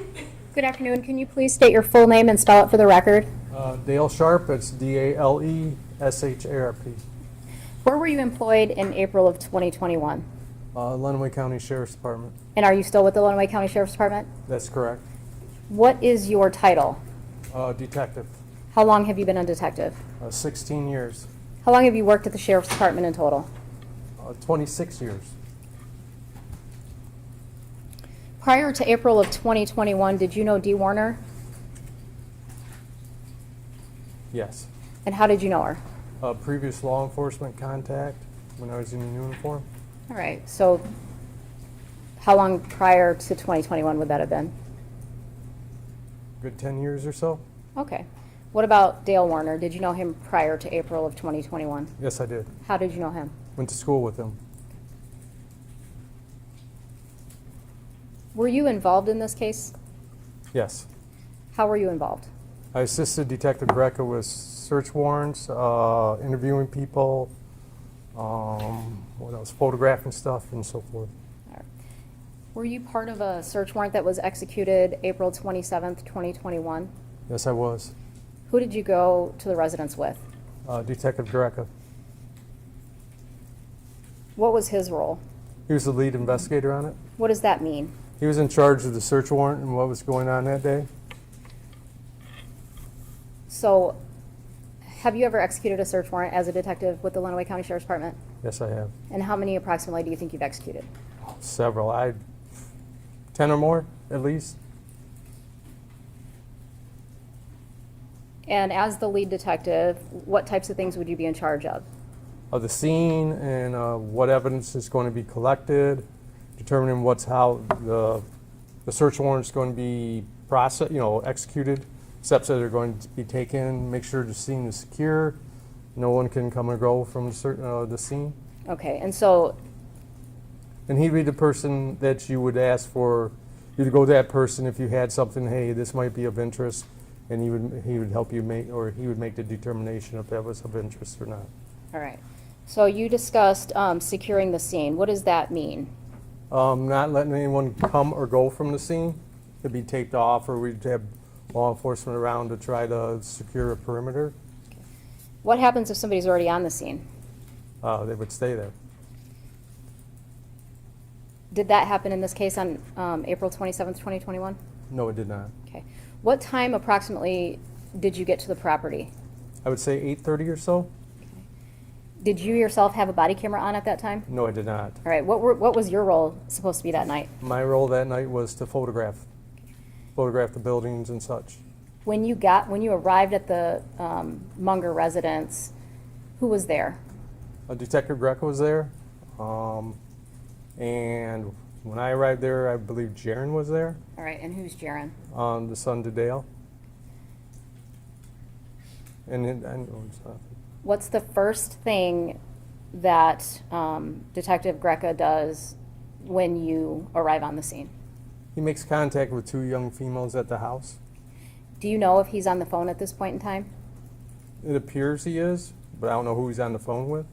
Did Detective Greca have on a body cam? Yes. I'm going to show you People's Exhibit 214. Whatever. So I went to visit my dad on this property. My partner did type up a search warrant. We do have that. I'm standing here with both of your daughters at the front door. I'm sorry, side door. And I'll explain everything to you. We do. It is for the dogs, the drone thing. So basically, we saw earlier. As of right now, we're not going in your house. We already went through there. So it's just a matter of the dogs. It's completely. Let's see. My recorder's going right now. It wasn't for a second. It's going right now, so the whole thing will be recorded. If you want to come home, you absolutely can. If you don't want to come home, you don't need to. As far as what we're going to do, drones. That's exactly it. Yeah, the dogs. One dog is here already. The other dog is, I think, about 20 minutes out. I just wanted to tell you, obviously, that you're not here. Just like keep you updated. I'm not trying to hide anything from you, but if we come to the prop boss and says we come tomorrow, that in the event there's something suspicious or someone doing some bull crap activity, then how can we say anything? This will shut up the other side of the family. You get that? Well, no, you're absolutely right. I'm sorry. You're 100% right. It will not shut up the other family, but at least I've done it. But I've done everything I can at that point. And you. Yep, and we will, there's paperwork on that, so we will drop, if you're home by then, it's going to take a little while, over an hour, I'm sure. If you're home, I can give you the paperwork. If you're not home, I can leave it with your daughter, and that's it. If you got any questions, I'll have my phone on the whole time, so just give me a holler, okay? All right, thanks. Yep, bye. Thank you. Yep.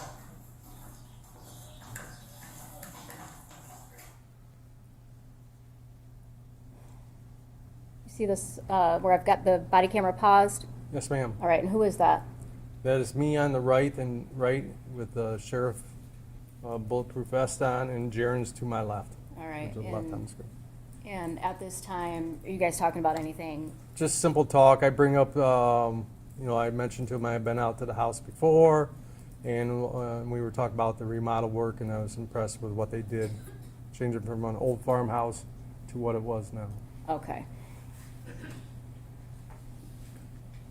And Detective Greca comes down, does Detective Greca come down and have a conversation with you or Jaren? With Jaren mainly. Are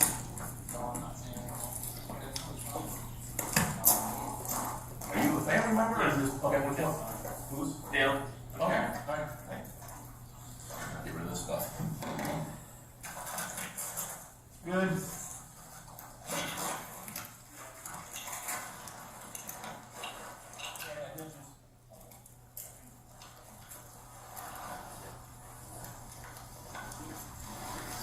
Yep. Yep.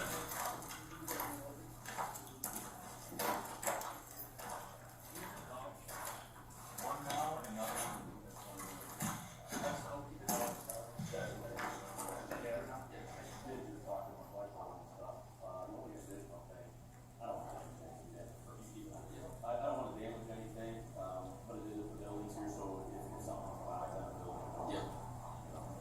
Yeah, great. So let me know.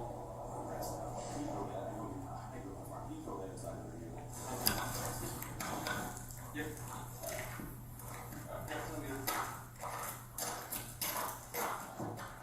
You're more than welcome to me.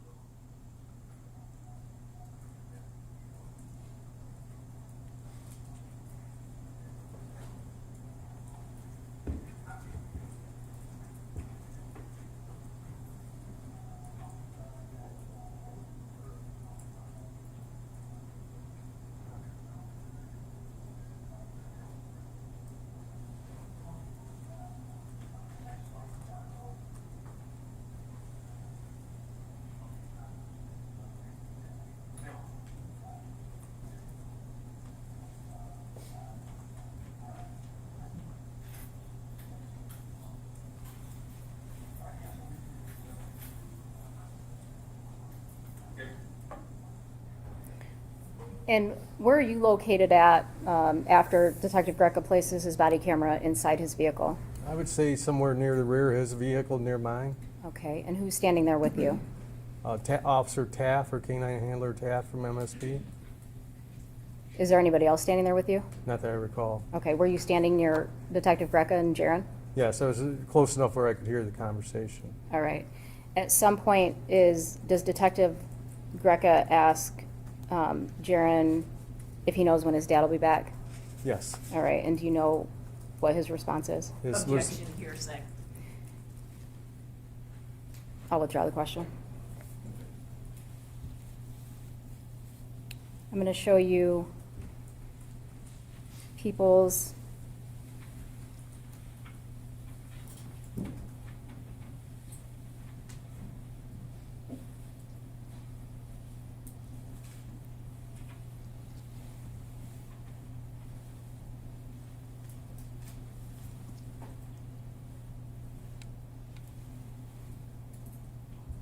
Exhibit 81.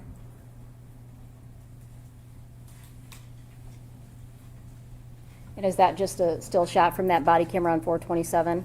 Yes, ma'am. And the timestamp in the corner is military time, I'm assuming?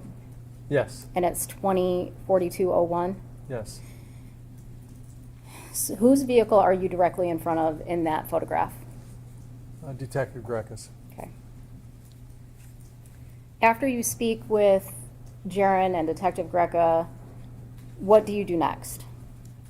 After Kevin finishes his conversation with Jaren, he mentions to me that I should probably start at the mailbox taking photos. Okay, and who Kevin says Okay. that to me, Detective Greca.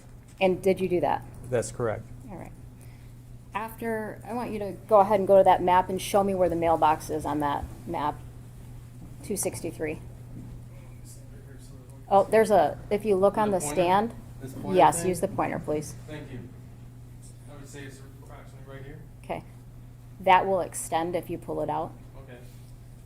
I'm new with this. I apologize. How about right there? From the mailbox, where did you go take pictures next? I proceed east along Munger, so I take pictures of the front of the house, and continue on, taking pictures to capture, what I could see from the roadway. And then proceeded on, taking pictures of this building, the front of the building, walked up and took kind of a close-up, if you could want to call it that. I'm gonna So stop sorry. you real quick. Did you, when you said you took pictures, are you talking just the front of the building or inside? Just the front of it. Okay, go ahead. Exterior pictures. Okay, go ahead. So as I'm walking east, I am taking exterior pictures. Okay, continue on. I want to say this is the area, like the front of their business, Warag or whatever, I believe that's what it's called. So I kind of get off the roadway or get close enough where I could capture that picture showing the sign indicating that's the business area or the office area. Then I proceed up this way, I start taking pictures, of this, like turning, facing it, so you can see, I think that's a tank, I don't recall or remember, without looking at a picture. And then I continue on, taking more pictures. Then I proceed this way, like I said. So once I get out in here, I take a picture this way, picture that way. I got 360 degrees, I'm taking pictures. Then I proceed over to here, to building 7. Same principle, taking pictures of the exterior, then I enter this building, take pictures of the interior of the building. Okay. I'm gonna show you People's Exhibit 174. What building is that? Building 7, that's me standing somewhere out in here, taking a picture inside. Okay, so this was your photograph that you took on April Correct. 27th? Mm-hmm. Is that a yes? Yes, sorry. That's- And did you walk inside that building? Yes, I did. People's Exhibit 175, what is that? That's inside. That would be me inside this building on this corner, shooting towards, so if I was standing over in that corner, I'd be shooting the picture towards that corner. Okay, so you were standing at the east side of the building? East corner, southeast corner. Okay. And we see a tank in this photograph, and it's, Correct. looks like it has an 8 on that? Correct. Okay, and do you remember that tank in that building? Yes. All right. People's Exhibit 176, what is this? So same, but now I'm walking, I'm a visual guy, sorry, I apologize. So if I'm at this corner, I'm walking along that wall to that point. Now I'm taking the picture back to where I initially was standing. Okay, so just the opposite end of that spray bar. Yes, so that'd be the northeast corner of the building. People's, So that'd be like right there, all right. that corner. People's 177. So then that'd be me. Yeah, that'd be, for some reason, it looks like I made yeah, I'm taking another picture. So yeah, I come down to this corner and take this one. Okay. And again, that's your photograph from April 27th, Correct. 2021, correct? Yes. People's Exhibit 178, is that So also now- your photograph? Yes. All right. So now I am standing, remember that big bay door that was open? So I'm standing right there shooting towards the west along that wall to capture that entry door from the outside and the stuff that you really can't see from the corner that I shoot from, the picture from. At some point in time while you're taking photographs, do you make contact with Dale Warner? Yes, I do. All right. Tell me about it. So while I'm taking pictures, Dale is moving a tank. I don't know where the tank is coming from. It's an anhydrous tank, and he puts it in that building. Okay. And then what does he do? Then he takes another tank out. Do you know- Another anhydrous tank. Do you know where he put that anhydrous tank that he took out? Not that I recall. Okay. Did you notify anybody of this? Yes. Okay. Who did you tell? Detective Greca.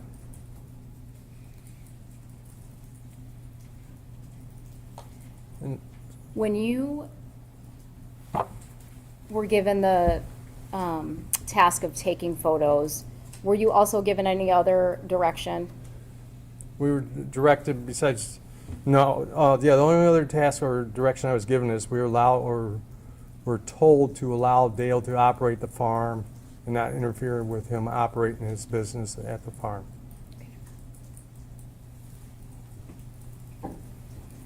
When was the last time you had anything to do on the Warner case? I think when the state police came and got the stuff, I would say. I can't tell you exact date. Okay. Thank you, nothing further. You're welcome.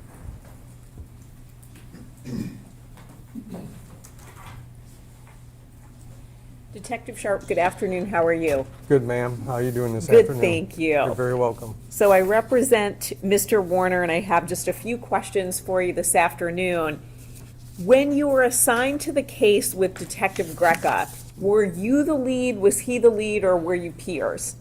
He was the lead. He was the lead. Correct. Is that the norm, that there's a lead investigator on a case or a lead detective, and then the other people assist where needed? That's correct.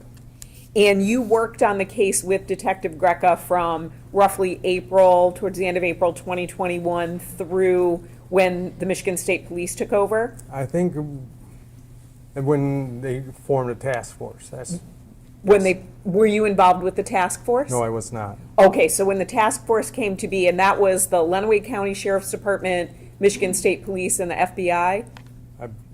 Yeah, I believe so. And so once that came to pass, you stepped back? Correct. And you worked at the direction of Detective Greca? Yes.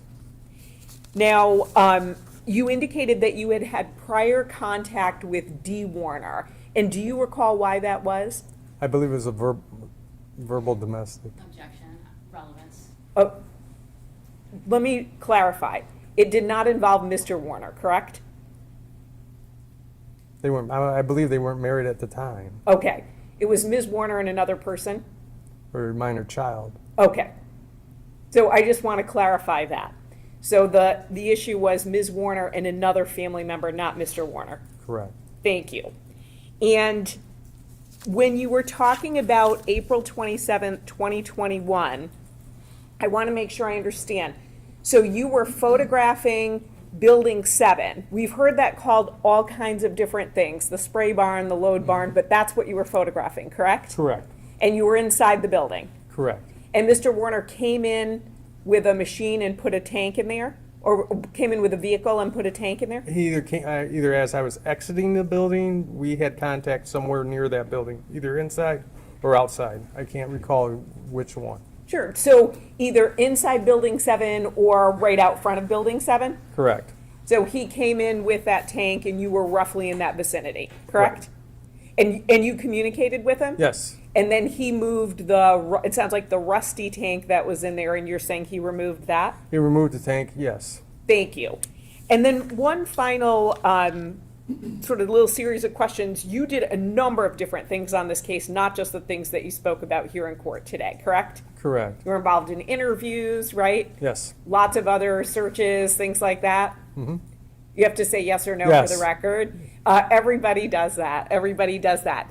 One of the other things that you did was you photographed text messages that Ms. Warner had received and also sent to Terry Nayrink, and that's Terri Nayrink. Is Yes. that accurate? Terry Nayrink, yes. And then you also photographed text messages received and sent to Terry Nayrink, Terry, correct? Husband, wife, yes. And that was Terry with the Y. He had been an employee of Ms. Warner's, correct? Correct. And then Terry with an I had been his wife, possibly ex-wife at the time. I think current wife. Current wife, okay. Thank you so much. No additional questions. You're welcome. I have nothing further, Your Honor. All right, thank you, sir. You are we excusing Detective Sharp? Yes. Oh, I'm sorry. I didn't know if the jurors had any questions. Thank you. Didn't look like it. Thank you. Yes, thank you. Thank you. Thank you. For you. If you would call Justin Schmidt.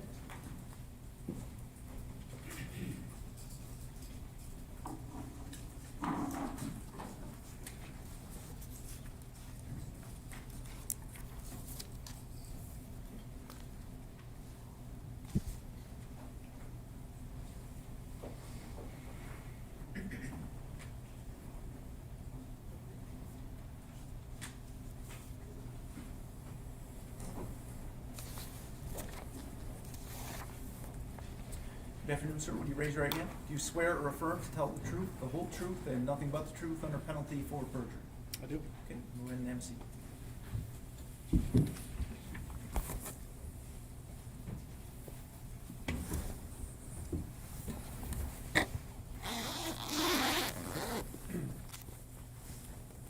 I just ask you to hold on to that just for a second. Okay. Just tell us your name Justin Schmidt, and spell it for the record. JUSTINSCHMIDT. Okay. And Mr. Schmidt, what do you do for a living? I am an educator, and I am also a welding engineer for JCS Welding Services. And you say you're in education. What kind of educational job do you have? I have taught welding and welding-related courses for both secondary and post-secondary institutions since about 2010. Is your education also in welding? It is. My formal education is from Ferris State University in welding engineering technology, and I have graduate courses in career and technical education through Western Michigan University. In what years were those degrees? The welding engineering degree was in 2005, and my studies at Western, I believe, concluded in about 2014. Okay. And had you been welding even before going into it professionally or going for education? Yes. I think I first started welding when I was about 12. Okay. What kind of credentials do you have that relate to welding?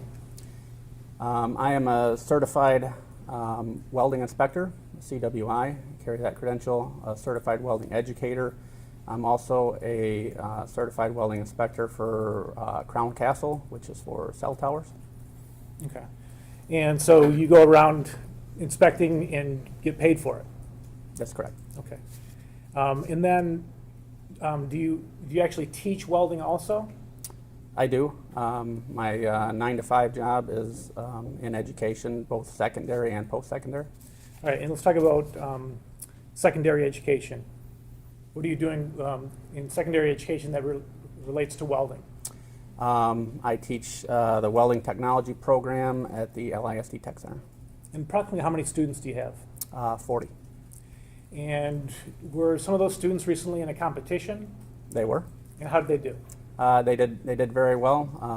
They went to the Skills USA regional competition in Lansing last week, and 6 of the students that we took, 6 out of 15, placed well enough to go on to state competition in April. All right, great. Congratulations. Thank you. What about post-secondary? Post-secondary, I teach for Jackson College. Again, welding and welding-related courses, and have done so since 2012. Okay. And back to that competition that your students were just in, had you been a judge at any point in that competition or one like it? Yes, actually I was a judge for the state finals prior to my students being involved with Skills USA. Okay. And at the secondary level, can you explain the facility that you teach in? It is an educational facility. It has both a classroom for theory portion of class and a large laboratory with various pieces of welding equipment, fabrication equipment, automation equipment, that sort of thing. Okay. So full-time teaching welding, and then part-time you got your own business that you do welding inspections and certifications. Yep, that's correct. Okay. And can you certify others as certified welders? Yes, as a CWI, that gives you the credentialing to be able to do that, qualify the individual for a certified welding process. Okay. You know, I tender Mr. Schmidt as an expert in inspection, certification, fabrication, and testing of welding, welders and welding. We'll leave that to the discretion of the court. Thank you. I will so certify. Thank you, Your Honor.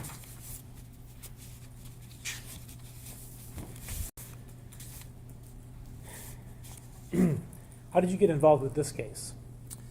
I was contacted by the Michigan State Police and asked to do an inspection on a vessel.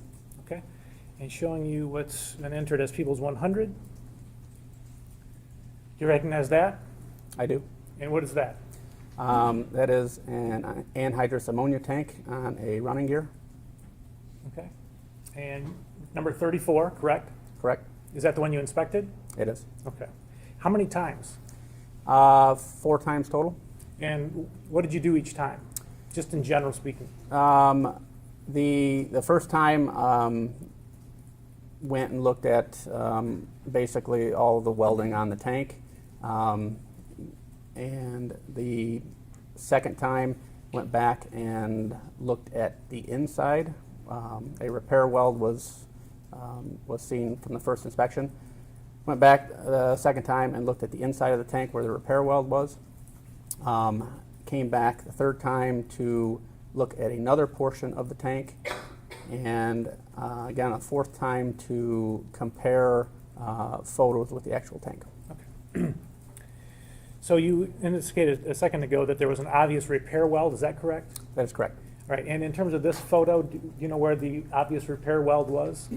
The repair weld would be in the rear, far left side in this photo of the tank. Okay, where I've blown it up? Correct. Okay, and then the very first time you saw the tank, was it in this condition or something else? The very first time I seen it, it was on the running gear like that, but the right-hand side, the domed portion of the tank, the end cap, had been removed. Okay, so this front end?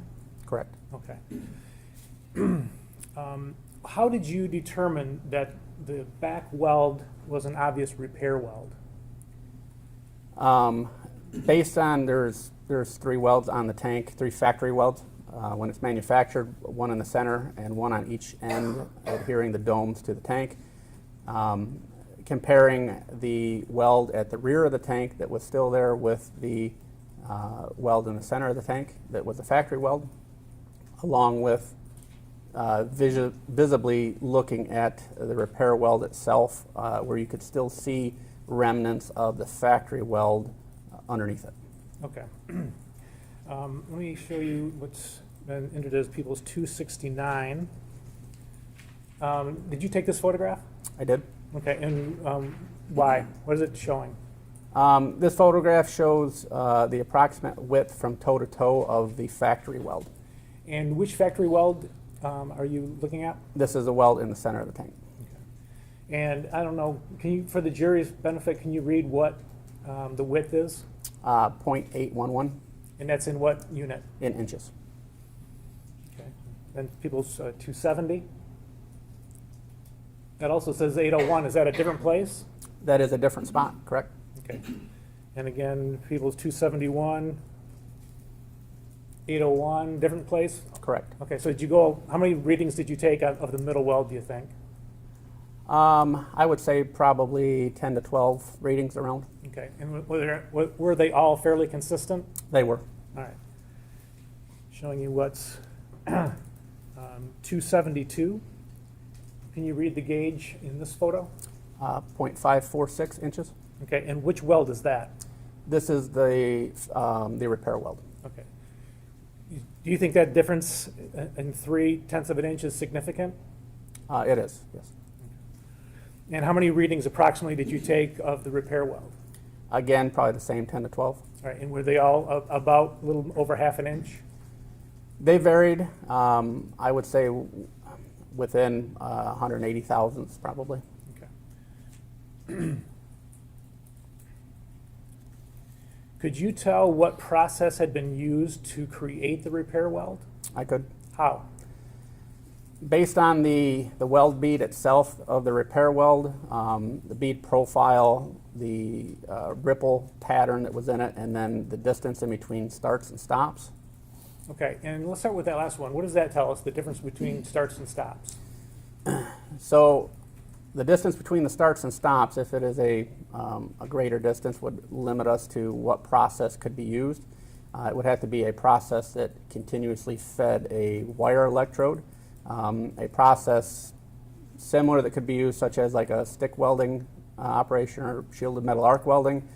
You're limited on how far you can actually weld because your electrode is only so long before you have to change it and restart again. So is this a difference between welding with a piece of metal that's however long, a foot or whatever it is, versus a continuous spool of wire? That's correct. Okay, and which one is this? This would be the spool of wire. Okay. And do you remember what the longest distance between any of the stops and starts was? The longest I measured in between starts and stops was 16 inches. Okay. And could you go 16 inches with a quote-unquote stick welder? You could not. And do you remember how many starts and stops there were in total around the circumference of that repair weld? I identified 11 starts and stops. Could you tell anything, well, so based on that, again, remind us, what kind of a welder are we talking about? So we're talking about a gas metal arc welding process, also commonly referred to as MIG welding or wire welding. Okay. And could you tell anything about the welding machine itself based on the repair weld that you inspected? Based on the size and the profile of the weld, and then again the distance between starts and stops, we could determine that it was a larger machine, something you would not classify as a hobby machine.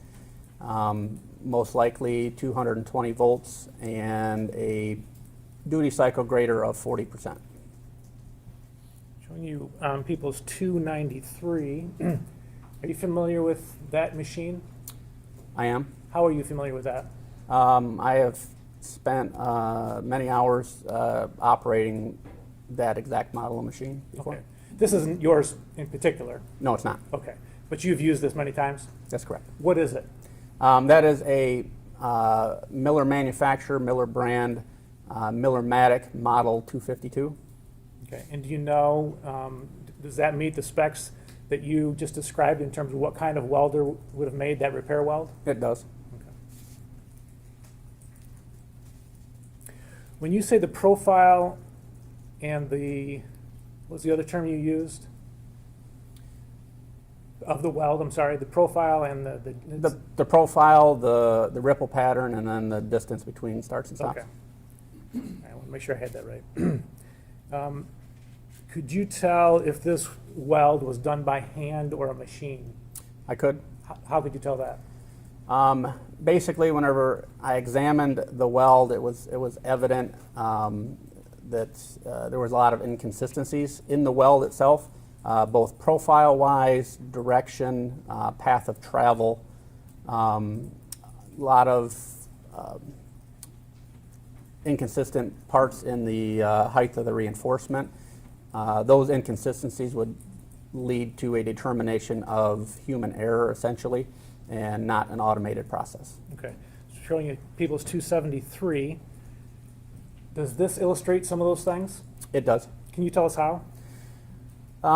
So it's a little hard to see probably as small as this picture is, but there is spatter in this picture, which is a defect that we can see.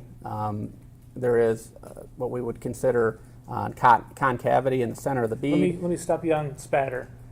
Can you describe from the picture what we should look for when we're looking for spatter?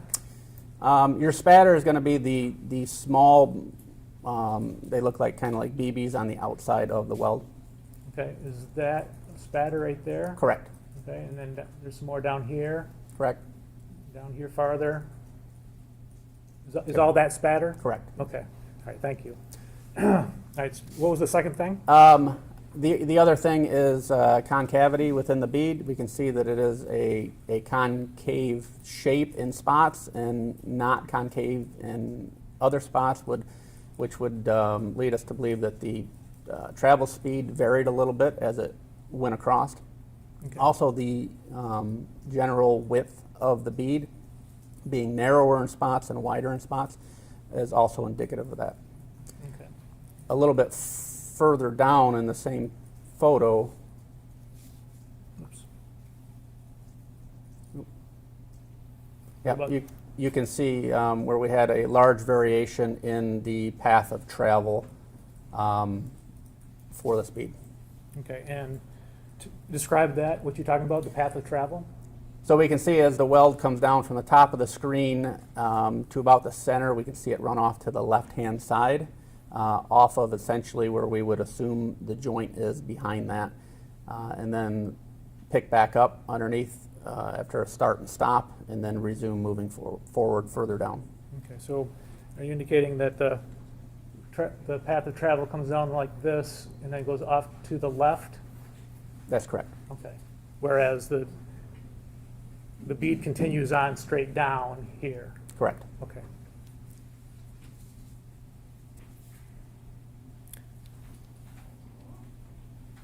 Showing you 274. Does that give us some idea of the scale that we're talking about with that, when the path of travel ran off? It does, yes. Okay.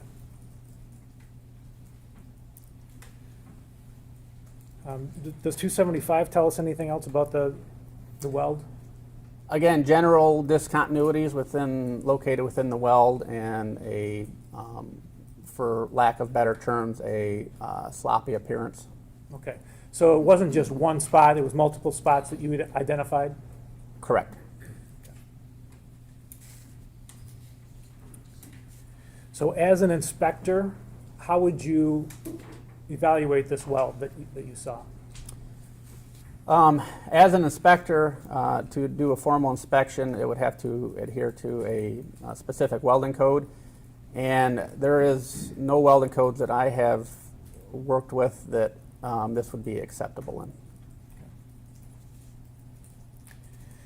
So were you able to form an opinion about the level of skill and or training of the person who did this weld? I did. What was your opinion?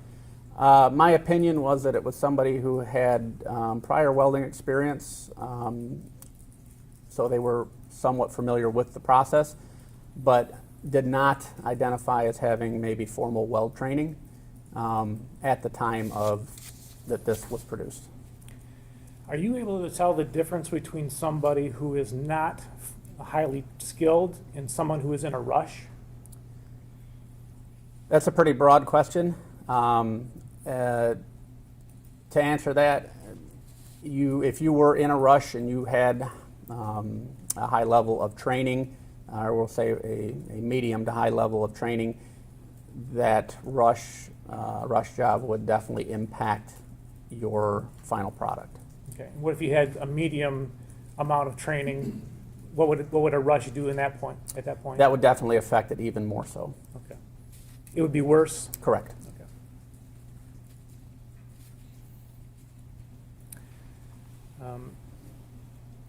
Showing you 276, and specifically looking at the bottom of this photograph. Could you explain what that is? That's an indication of a weld discontinuity that was then ground down to improve the appearance and shape. Okay. And what would be used to grind it down? Typically, you would use an angle grinder with an abrasive wheel. And just looking at people's 50 in the left hand, is that relevant to what you just testified to? That would be an abrasive wheel that would be applicable to an angle grinder, correct? Okay, and that would be something you could use to grind down a high spot in a weld? Yes.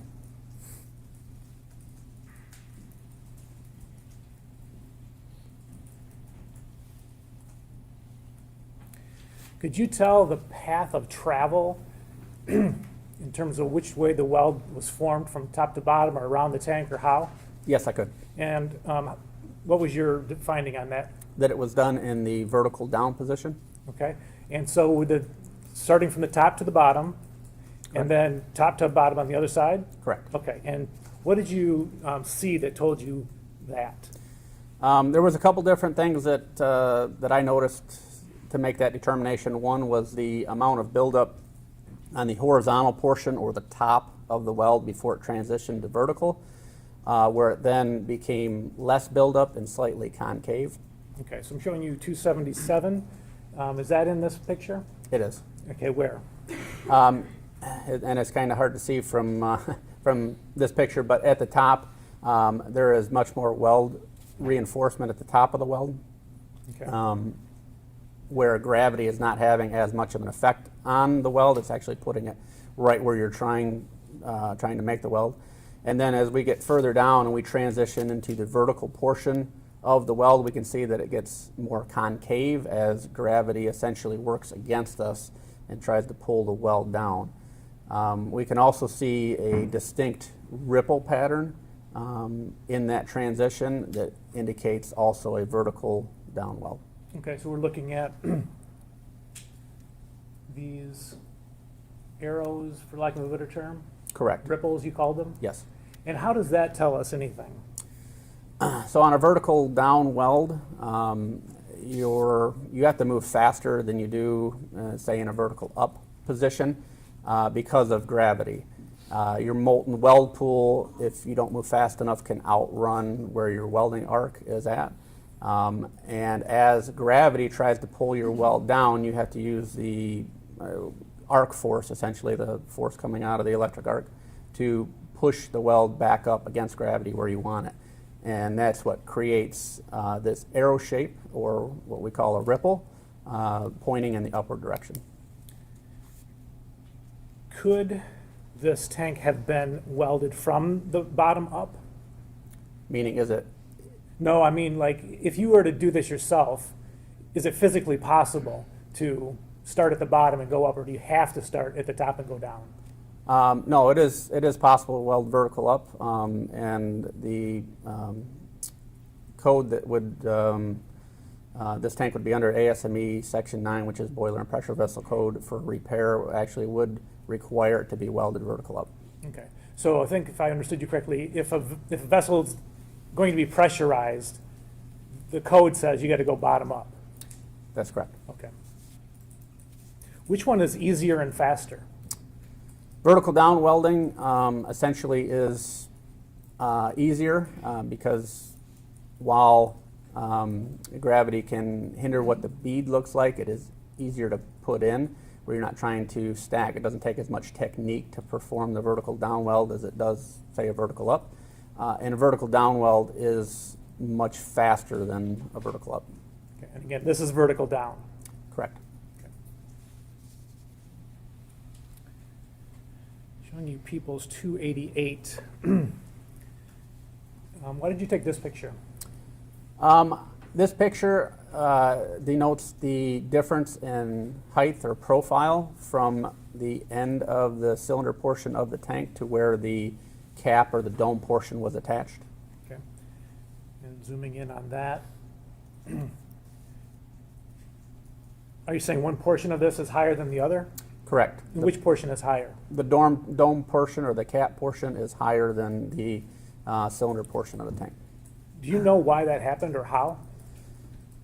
When these tanks are manufactured, they're manufactured with a submerged arc welding process, and it puts a lot of heat into the part as it's producing it. There's a lot of expansion and contraction forces, and likely that dome portion had a lot of those stresses in there, and of course whenever it's welded, there's clamps involved as well to hold it in place. That freezes those forces, and then whenever it was cut or removed, essentially that domed portion kind of sprung outward. Okay. So, looking at 287, what vantage point are we at here? This is at the repair weld at the very bottom of the tank, so this is where both sides would have came together at the end of the weld. Okay, and is the bottom two sections misaligned also, or are those even? No, the bottom section of both the tank and the domed portion of the cap are in the same plane in this picture. Okay. So the bottom matches up, but not the top. Correct. Do you have an idea of what could have been, how this could have been put back together so that the bottom aligned? Yeah, so Obviously, if the dome portion kind of sprung out of shape after it was cut, and you go to line it back up, there's going to be sections that you can't align all of them, right? So you would specifically find a spot where you can align. In this case, it was at the bottom, so something was used probably to line up the bottom, forming essentially a cradle that goes under both sections to hold them in the same plane and line them up. Okay. Showing you People's 84, and specifically that piece of equipment. Do you know what that is? The pallet jack? Correct. Yep. What does that do? So essentially this is a jack that is used to move palletized items around. It moves up and down from the ground, and the two tined forks would then essentially go into a pallet. Okay. Would that be something that could have been used to keep the bottom edges aligned? It is a possibility without knowing the definite dimension in between the tines of the pallet jack and how it would fit up to the circumference of the tank. That would be the question. But if it did fit, yes, it definitely could be used. Okay. And looking at People's 178, specifically these 4x4s laying on the ground, could that have been something that would be used to align the bottom? Objection is to speculation. So the last one, he said, well, it's a possibility, but I don't know. I think that we're just going to go through a number of items on the farm with Mr. Schmidt saying, I don't know. This is the last one for what it's worth, Your Honor. And I think he is qualified to say what pieces of equipment that are available could have been used. I'll overrule that objection. Thank you. Yeah, they could be, definitely. Anything that would essentially create a cradle that the tank could sit on and also the end could sit on could be used. Okay. And if the tank had a small amount of liquid in it, would it have been possible to do something to keep the liquid from spilling out? Before it was cut? Correct. Yes. So if you lowered one end of the tank that you are not cutting, and have to drop much on the other end to have everything run to the other side. And that would not create, if it was just an inch or two drop, that would not create too much of a problem on the other end for alignment. Showing you 281. Now are we on the inside of the tank? That's correct. You had to crawl up in there? Yes. Okay. What is this picture showing us? So this picture shows us the inside of essentially where the cut was made that removed the dome portion cap, and then where it was welded back on at. And we can go ahead. What about this white substance? So the white substance is a paint drip on the inside of the tank. Okay, and what does that tell you? That indicates that it was painted after the repair weld was made, and then the condition of the repair weld was not essentially liquid tight and allowed paint to drip through to the inside. This also indicates that it would not hold a significant amount of pressure after the fact. Okay. Now showing you 282, again, still inside the tank? That's correct. What is this? This shows us the cut kerf from when the domed portion was removed. This is a backing ring on the inside of the tank. Essentially, in the manufacturing process, this would have been put in there to aid for penetration of the factory weld in a solid seal. And this shows where the cut was made, essentially a little bit of variation off of the center of the backing ring. Okay. So if we zoom in here, is the backing ring, is this the edge of the top side of the backing ring? Correct, that is one side of it, yep. Okay. And then what is this groove right here? So that is the kerf that was produced when the domed portion was cut from the tank. Okay, and explain, what is a kerf? Kerf, whenever you have a cut, essentially, of anything, you have material that is removed in essentially a void. The thicker the item used to cut something, the wider the kerf essentially would be. Okay. And so here, we're inside, so the weld from the outside did not come all the way through and cover up that kerf? That's correct. Okay. 283. Also from inside the tank, another picture of the backing ring, the kerf. This kind of denotes how straight this section of the kerf is, or the cut that was made. And then there's also another spot of paint that leaked through. Okay. What would be used to make a straight cut like this? For this cut, whenever the cap was removed from the tank, and an abrasive cutting wheel was used. Okay. And you can tell that from the straightness of the cut? Straightness of the cut is one indication. The smooth edges of the cut and the kerf is another. And then here we see slivers or shards that were left behind from that process, and this is very common with that. Okay, and this is photograph 284. So again, just for clarity, you said there's shards or slivers? Correct. And Yep. Where are those in the picture? These are the items that look jagged and are hanging down from the backing ring. Okay.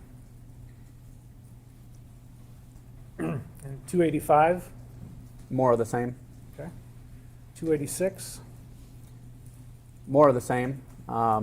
In this photo, we can also see the kerf was wide enough in this spot where we can see the actual repair weld that was made in this groove. And indicative of this picture here, we can see a silicon deposit that was left in the repair weld, and that is very common with a gas metal arc welding process and an ER70S type filler material. Okay. So a MIG welder? Correct. And just for the jury, where do we see that silicone deposit on this picture?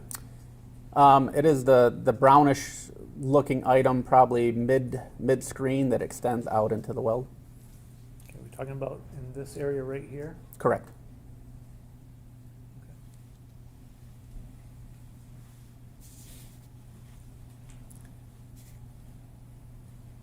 Now, how do you know it wasn't a plasma cutter or a torch? That originally cut the dome off? Correct. Based on the kerf itself, a plasma cutter or like an oxyacetylene torch or an oxypropane torch would have produced a much more ragged, jagged type cut, especially done by a human with human error. A machined process, obviously machined plasma torch or machined oxy-fuel torch could have produced a much smoother cut. But this has no indication of that. There's also no heat indications on the inside that would lead us to believe that a flame was used. Is a plasma cutter or a torch faster or slower if you're in a hurry than a abrasive cutoff wheel? So the cutting itself, both plasma and oxy-fuel cutting would be faster than an abrasive wheel, but given and it would depend on obviously the skill of the operator with that plasma torch or with that oxy-fuel torch. But being the fact there will be general inconsistencies in the kerf, it might make it more difficult to mate the surfaces back up. Okay. So if you know you got to put it back together, you might save some time up front. Objection leading. If you got to, sorry, I'll rephrase. If you've got to put it back together, which one would you choose? The abrasive wheel would give you the best surface to put it back together. Okay. And looking at People's 38, can you identify those items? That is looks like a corded angle grinder, and in the left hand, and in the right hand, that is either cutting or grinding discs. Okay. And would this be considered an abrasive cutoff wheel and tool? Yes, correct. And that could have made that cut? Yes.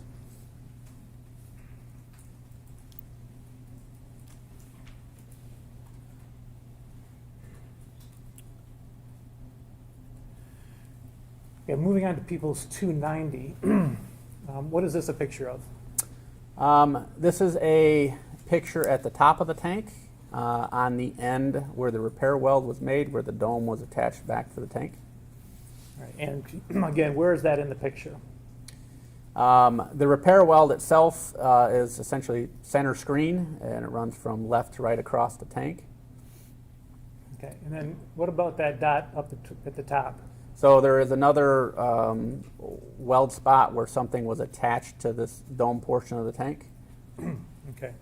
And do you have an opinion about how that would have gotten there?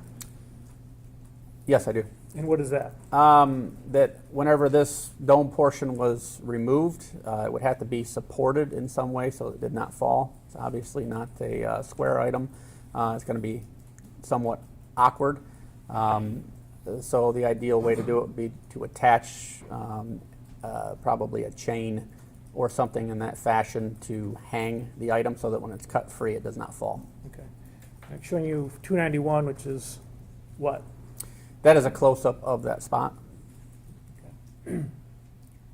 And can you explain, can you tell from that where the item that would have been welded to it was actually welded to it? So from this picture, we can see that there's essentially a hollow spot. For lack of better terms, it almost looks like a donut. The item would have been welded into the center of that. That's where the physical item would have been. And then around the outside portion that we see, that would be the weld that is remaining. This is, of course, after it has been ground down. Okay. So referring to this portion in the middle? That's correct. Okay. And tell that kind of U-shaped or horseshoe shaped, what is that portion right there? Yep, that inside there, what is where the weld is not, essentially would be the tank. Okay, and so are you saying this is where something would have been attached to it? Correct. Okay. And what would have been used to attach to the tank? Objection, speculation. If you were doing this, what would you use? If I was doing it, Objection, Oh, sorry. speculation.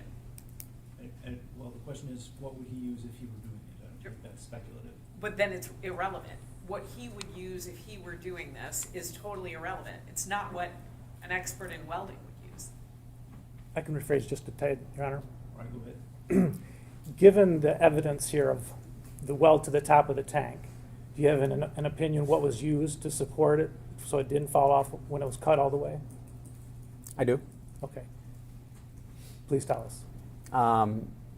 It appears that a chain link would have been welded there. Okay, thank you.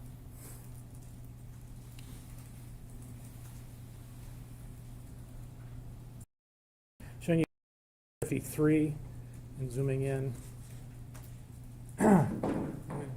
Would those type of chain be consistent with what you saw?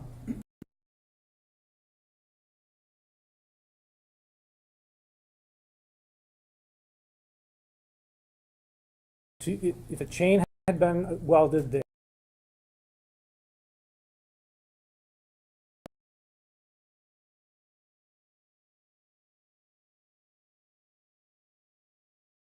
To attach it to overhead, and probably a hook to put onto the end of the chain.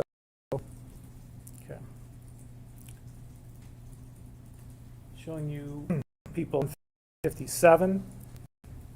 You see the forklift or fork truck in there? Yes. Would that be something that would be helpful? Again, speculation. He's saying it could have been used. I don't think it's speculation. It's not saying this is something that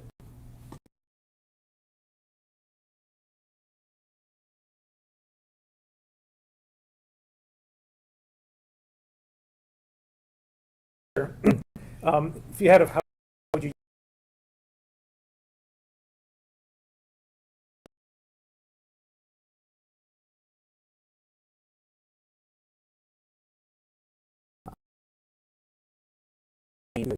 domed portion of the tank and then suspend it from one of the tines of the fork truck, wrapping it around and hooking it back to itself. okay.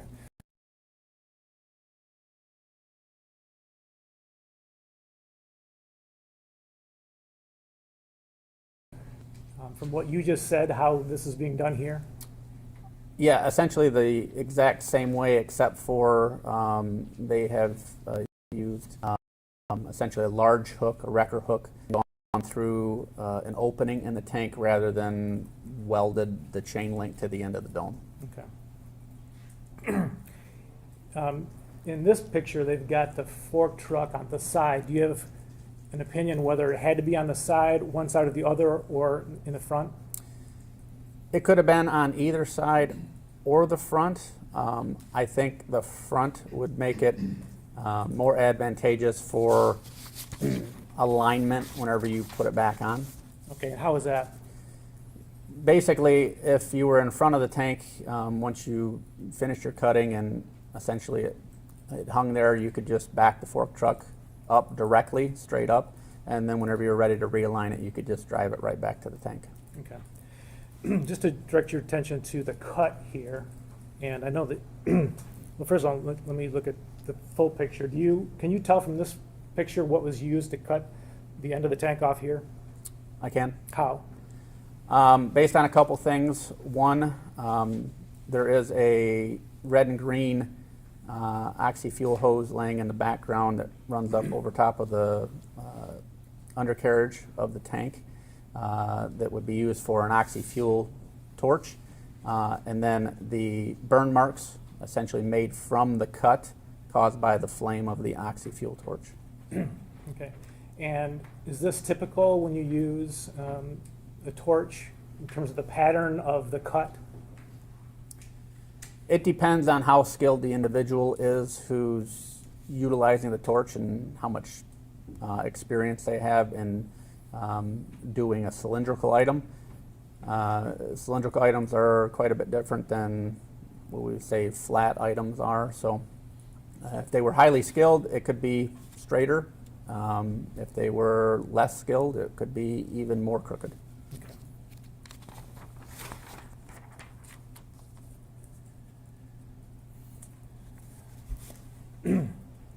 What other equipment would you need besides the welder and a way to support the bottom and to hold it from the top?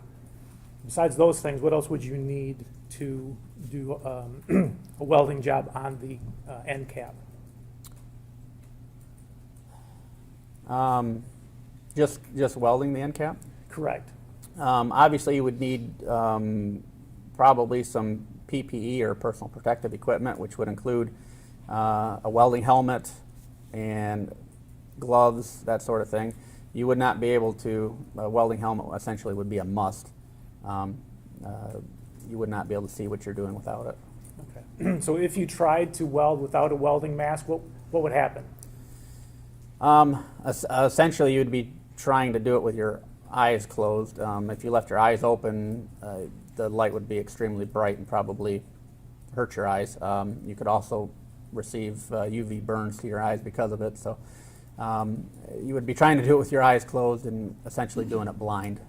You would most likely run way off course in a very short period of time. Okay. So even given the inconsistencies in that weld, can you tell if that was done by somebody who was doing it blind, for lack of a better term? It definitely was not somebody so, who had their eyes closed. Right, so that person had a welding mask then? Correct. Okay. What else besides a welding mask would you use? Gloves to protect your hands. Yeah, as long as you had the welder and the equipment to put it back together, to align it, and then the PPE, you would be able to make that weld. Okay. Would you use anything on your arms? Potentially, that would fall under the PPE as well. Covering your arms. I mean, if this was done inside we'll say a welding facility, whoever would be doing it would be wearing a welding jacket or welding sleeves that would cover the arms, probably a welding cap to cover their head, a welding mask, and then probably heavy-duty welding gloves. If you did this without something on your arms, what would you expect to see? if your skin was exposed to it. Correct. You could expect to see essentially some burn marks. Depends on if you had sparks landing directly on your arm, but you would also see evidence of ultraviolet light burns, essentially. So potentially, depending on how long the duration was, the UV light that's produced in the welding arc is extremely intense, and it can burn uncovered skin relatively quickly. Okay. Showing you people's 74. Do you have an opinion on this? That is very indicative of what a burn from UV light produced by the welding arc would look like, especially if one was wearing a glove on the hand. Thank you.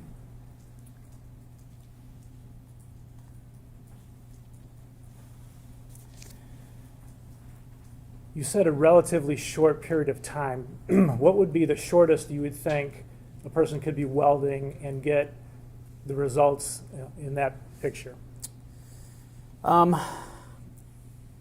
There's a few facets to answer that question. One is going to be the amount of voltage and amperage that's being produced in the weld.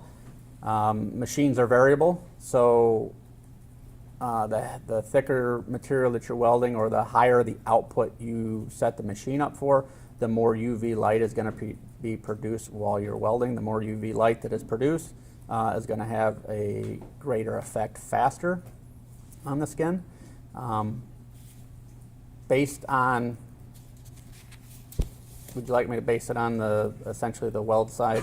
Yes. Okay. So based on the repair weld size that we've seen, knowing that it was a higher amperage welding machine, I would say you could do that in a half hour or so.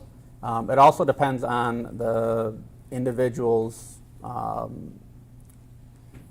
how often they've been exposed to something like that. I guess a good example would be same thing from like a sunburn.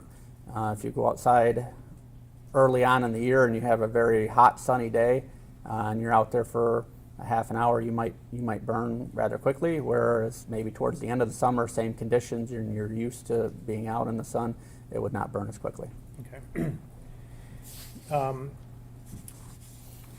You noticed that the paint was, excuse me, the tank in the tank 34 was painted white. Does that have any bearing on how quickly you could get the UV burn? It would, because of the paint was gloss. So a gloss paint, essentially anything gloss reflects more, and UV light is no different than any other light, just like visible light that we see that gives things colors. It can be reflected off of shiny surfaces, and that would essentially intensify the UV light on the opposite side of the reflection. Okay. All right, now I'll turn to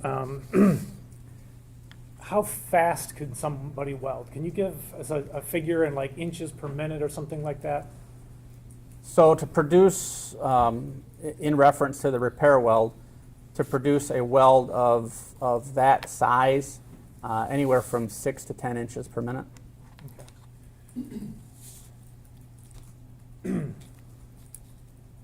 Did you measure the circumference of the tank? I did. What was it? 128 inches. Okay, so all the way around, 128 inches. Correct. And so is there any other factor in determining how quickly somebody could weld that back together other than the speed that they can weld? There's a couple. Okay, what are they? One would be starts and stops. As you reposition yourself, even because of the size of the circumference at 128 inches, it's relatively large diameter. Nobody could weld from start to finish all in one go. So you would have to reposition yourself often to create that one weld. That's going to take a little bit of time factored in. Also, the limitations of the equipment itself. Welding equipment has, every piece of welding equipment is rated by a duty cycle. And duty cycle for a welding machine is a period out of 10 minutes that you can actually, that the machine is rated to have an arc-on time. Okay. And so give us a typical duty cycle. 60%. Okay, and so if a welder has a 60% duty cycle, out of every 10 minutes, how many minutes can it spend welding? It can weld for 6 minutes out of 10. Okay. All right, and showing you people's 295. Is that the same type of machine that you identified earlier? It is. Okay. And I don't want to zoom in here, but can you tell what the duty cycle of this machine is? It says 60%. And the amperage for this machine? 200 amps.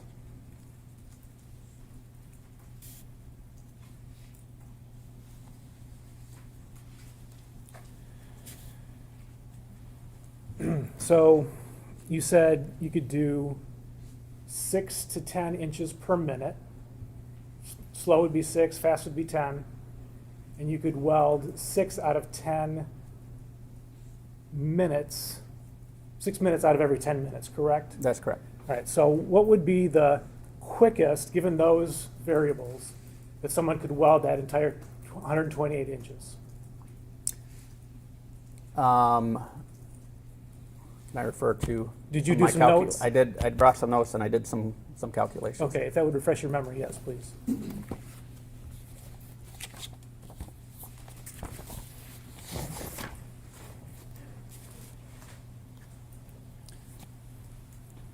Okay, so at 10 inches per minute, the quickest you could weld that 128 inches with a 60% duty cycle would essentially be 21.3 minutes of arc-on time. Okay, so that's with the pauses, because you could only weld 6 out of 10 minutes, still 21 minutes you could do it? Yes, that doesn't take into consideration necessarily starts and stops, depending on how much time is spent in between. That is strictly with duty cycle, and then your starts and stops could count for some of that duty cycle loss as well. Okay, and if you were on the slower side, the 6 inches per minute side, what would be the time for that person? On the 6 inches per minute, 35.5 minutes of arc-on time. And the same caveat, plus starts and stops? Yeah, so plus starts and stops, and I same thing goes for that. And we had 11 starts and stops that I had identified in the tank, and that can vary from a few seconds. If it is just a position or a reposition, obviously that would be a relatively short period of time. And to calculate what it would take for actual weld time, we would just add additional time beyond the 60% duty cycle for that. So with, you got 11 starts and stops, we don't know how long exactly it took the welder in this instance to reposition themselves, correct? Correct. But taking that out of the equation, you could do it in as little as 21 minutes, correct? Correct. Okay. And the slower welder, 35 minutes. Correct. Do you have an idea of how long it would have taken to cut the end off with the abrasive wheel? I do. And how do you know that?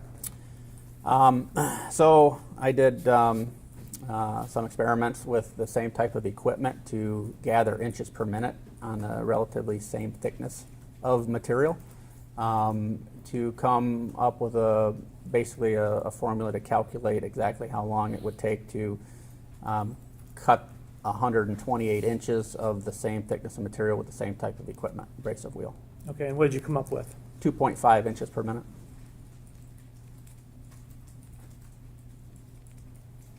Okay, and so then to cut 128 inches at 2.5 inches per minute, how long does that take? That's approximately 50 minutes. 5-0? 5-0. Okay.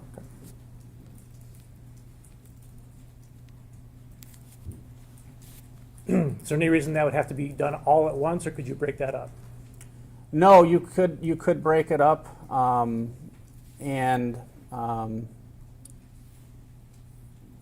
not knowing what the restraints are, but given if it was being done, it probably would be. It would be broke up because you would not start from. Objection, speculation. I think he's the expert and he's in the position to indicate. I'm gonna sustain that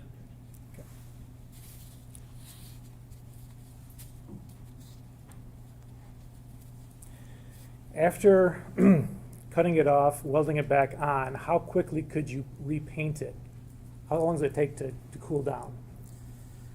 Because there's a lot of thermal mass in this tank, or a lot of mass in general, it would be able to cool off rather quickly. And because it's so big, 128 inches of weld, by the time you got back to the side that you started with, it would be completely cool, essentially. So you could start on that side right after you were finished.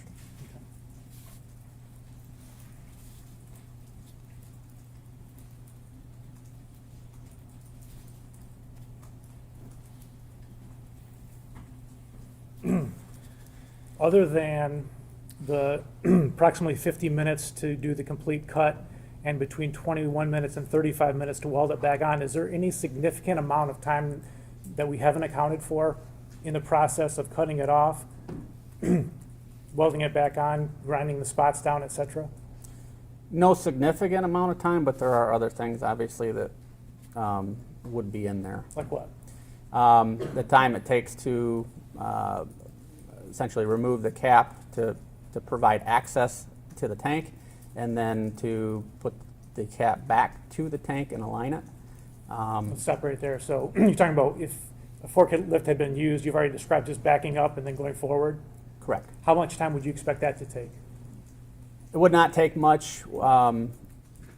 To remove the cap is simply backing up on the fork truck, relatively under 30 seconds to back that up, and then to reposition it forward, depending on how much skill the operator had that was operating the fork truck, it could be the same, especially if there was guides at the bottom to help cradle the bottom of the dome to the tank. Okay. All right. What other factors do we have? As far as welding it back together, Well, you indicated that there were some high spots that had been ground down. yeah. So there was some discontinuities within the weld. For a better terminology, drips that would stick out, high-profile spots in the face of the weld bead that were ground back down to create uniformity with the weld. Small spots, I would say 5 minutes of grinding would be enough to do all that was done. Okay.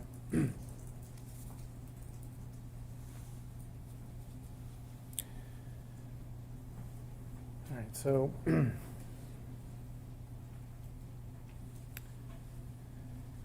at some point you said at the very beginning that the fourth time you looked at the tank, you were comparing a photo that you were provided with the physical tank itself. Is that correct? That's correct.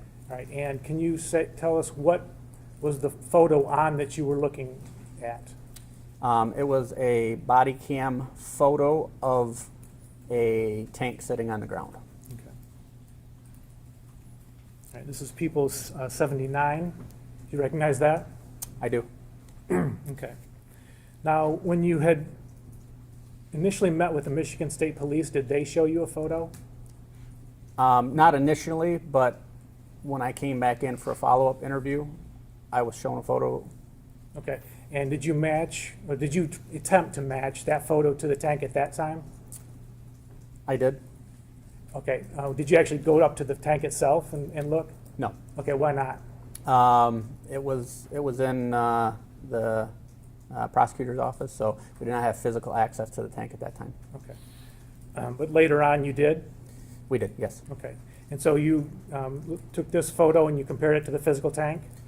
Correct. And what did you find? That it did match up rather well. There are several. objection to the use of the term match. I think that goes far afield of his abilities. I also think it's improper if he wants to talk about similarities and dissimilarities, consistent inconsistencies. But to say it's a match is unfairly prejudicial. I'm fine with that, Your Honor. Could you explain consistencies or inconsistencies? Yeah, I viewed spots within the repair weld on the tank that was consistent with spots in the photograph. Okay, and are you able to identify any of those with this? Yes, and I can use zoom in a little bit Sure. further. So a couple of the items that was identified was the two anomalies about, we'll say, 10 to 12 inches up from the bottom of the tank along the seam of the repair weld. Okay, are we talking about this area in here? Correct. Okay. And then the offset at the top of the tank where the dome is attached. Okay. And when you were physically present with the tank, what did you see? I saw consistencies that were with this photo.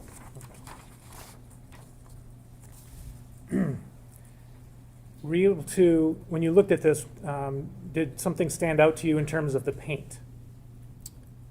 I noticed that the paint was very flat. In what part? Around the weld area.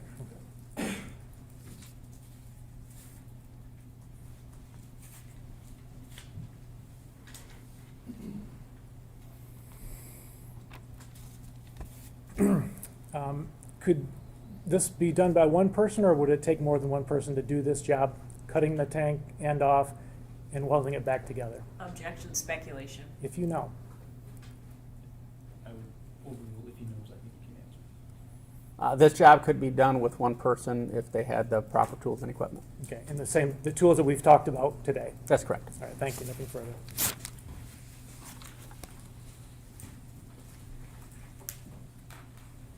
Ms. Shardy, if you want to take a recess before you begin, it's about 3 o'clock, so we're kind of in that neighborhood. That might be a good idea, because I think this is a natural breaking point, and I believe this is the last witness for the day. Okay, why don't we do that? We'll take a 5 to 10 minute recess.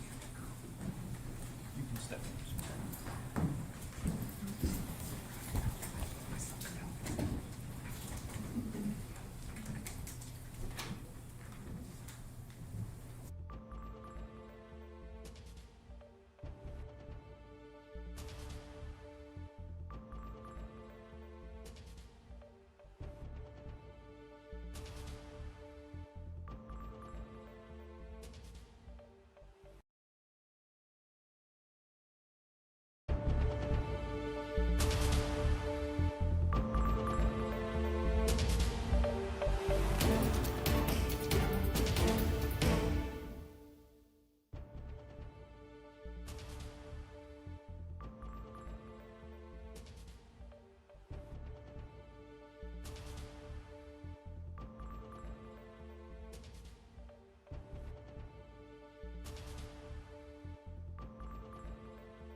Thank you, Your Honor. Mr. Schmidt, my name is Mary Chartier. I represent Mr. Warner, and I have some questions for you this afternoon. So you indicated that you were contacted by the Michigan State Police on August 27th, 2024. Is that accurate? Yes. How did they reach out to you? How did they learn about you? Do you know that? I do not know directly how they did, but they reached out to me by phone. Do you know who made contact by phone? Detective Drewer. Did you ever ask, how did you learn about me? I believe I might have. I don't recall for sure though. Did you know anyone involved with the case? I do not. Had you worked with them, Michigan State Police or anyone in the past? No. Now, you then went, did you go that day to look at the exterior of the tank? I would have to look at my report for exact dates, but I believe it was scheduled for a couple days later. Sure, so why don't you take a look if that would help refresh your memory.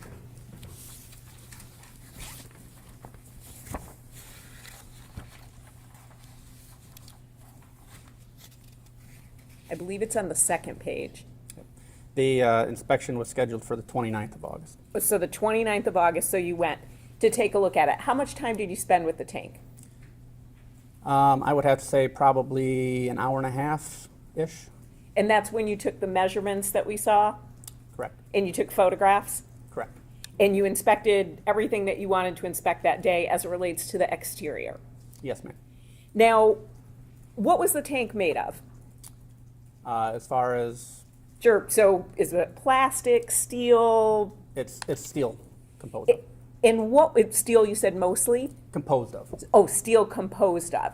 And then at that point in time, and even up until today, what was your experience cutting open and welding a steel tank like that? I have had experience cutting, specifically cutting anhydrous tanks open before. It's not uncommon for them to be used, as odd as it sounds, as fire rings when they're decommissioned. So what's a fire ring? Now I'm intrigued by that. So, given that the large diameter of the tank itself, 41 inches in this case, slivers of the tank are often cut and used as a ring to build a campfire in. Oh, so people put a campfire in the middle of the metal? Yep. And so you do that? You help cut the tank so they can do that? I have done that before, yes. How many times? About 3. And when you cut the tank open, did it have any liquid in it? No, ma'am. And what did you use to cut the tanks open? I used an oxyacetylene torch. A what torch? Oxyacetylene torch. Okay, so you didn't use, you called it an abrasive wheel or a grinder, you didn't use that? I did not. Have you ever used that to cut open a steel tank? Not an anhydrous tank, but yes, a steel tank I have. And let's say the tank that we saw, tank 34, let's say you were going to cut that with the grinder. Should I call it a grinder or an abrasive wheel, or what would you prefer? Either is fine. Okay, well, we'll call it a grinder. How many wheels would it take? So the grinder has a wheel on it, correct? That's correct. How many wheels would it take to cut that? It depends on the diameter, or excuse me, on the thickness of the wheel. The thinner the wheel, the faster it would use up. Also the diameter of the wheel. You can get wheels in various diameters, same thing. The greater the diameter, the longer it would last. So can you give us an estimate? It might take 4 to 8, or can you tell us? I would say, given that circumference, probably 6 to 8 wheels. 6 to 8 wheels. And then how loud would it be? It sounds like you've done this before, although you haven't used a grinder. But with a grinder, how loud would that be? It would be loud. You have the noise from the grinder itself, and then obviously you have a hollow tank that would echo the sounds. So when you say loud, people have said I have a loud voice, right? So is it loud like that, or is it, wow, loud, people like my neighbor would hear? It would be above 85 decibels, which is at the point that they recommend hearing protection. Okay, so above 85 decibels. Correct. And so you've cut open those tanks before to help make the fire rings. What about welding them shut? Have you ever welded a tank like that shut before? I have not. Did you do any sort of experiment in this case? So when you were hired, did you say, I wonder how long it would take, or anything like that? So whenever I started calculating what it would take to actually time for the weld to be produced. I did do some experiments because basically the type of weld that we see as the repair weld is not what we would consider a common weld for that type of joint, meaning there was no concern for penetration, right? It was just to put the cap back on. So thickness wasn't necessarily a priority. If we used any type of calculator, there are some online weld calculators, and then there are some formulas. It's going to give in the actual thickness of the weld. So to get a more accurate measurement, I did do some physical experiments where I welded very similar to that. And so did you take that into account when you were coming up with the calculation of how long it would take, how long it took you? I did. And then your experience level is how many years? 20 plus, I think? It is. Okay. Did you have a student do it to see maybe how they would do it? No, I had no students involved. Now, would a weld like that, or the grinding, so either the cutting or the welding, does that cause sparks? It does. What does? The cutting or the welding? Both. Both. Okay, and do the sparks fly places, or do they just go right to the floor? So, or are they all over? For the grinder, it depends on if there is a guard on the grinder. The guard will direct the sparks in a general way. Usually they're rotatable so that the sparks do not hit the operator, or you can send them in a direction that you would like for them to go. For the welding, they're going to propagate out from the center of the weld and go all directions. Go all directions, including, for example, on clothing? It's possible. It depends how far the operator is away from where the welding is happening, but yes. What about on the floor? Yes. Does it cause anything? So, for example, if they got on my clothes, might they burn them, the sparks? It's possible. What about on the floor? Depends on the floor surface. So if it's like a painted floor surface, you could see remnants of that. If it's concrete, you probably wouldn't notice anything. You would have essentially, it would look like dust essentially, but the sparks are actually molten metal that is molten in air, which is why they look orange, and then whenever they cool, they just look like dust. Do they look like a color? So, for instance, does it look like black soot or gray dust, or what does it look like? Yeah, usually darker in color. Darker color. Sure. Now, you went on, you said August 29th, 2024. Oh, do you know how heavy that tank is? I do not know exactly how heavy the tank is. And you don't know how heavy the piece was that was cut off, correct? I do not know exactly, no. Did I already ask you, do you know how thick the steel was? You did not, but I do. I took measurements of that. Terrific. Would you tell us? The measurement I took was 0.223 inches. 0.223. So 0.223 inches? Correct. Now, you said you had experience cutting open an anhydrous ammonia tank. Did you take any precaution? Well, let me ask you this. When you were cutting it for the fire, was there any chemicals or anything in the tank, or had it been cleaned out? No, it had been decommissioned for quite some time. If you were cutting into an anhydrous ammonia tank, would you take any precautions?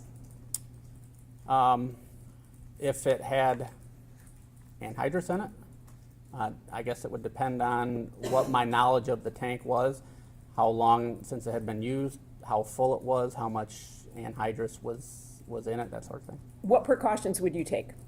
Well, obviously, if it was full, I probably wouldn't do it. I don't think anyone would. But suppose it had some anhydrous in it.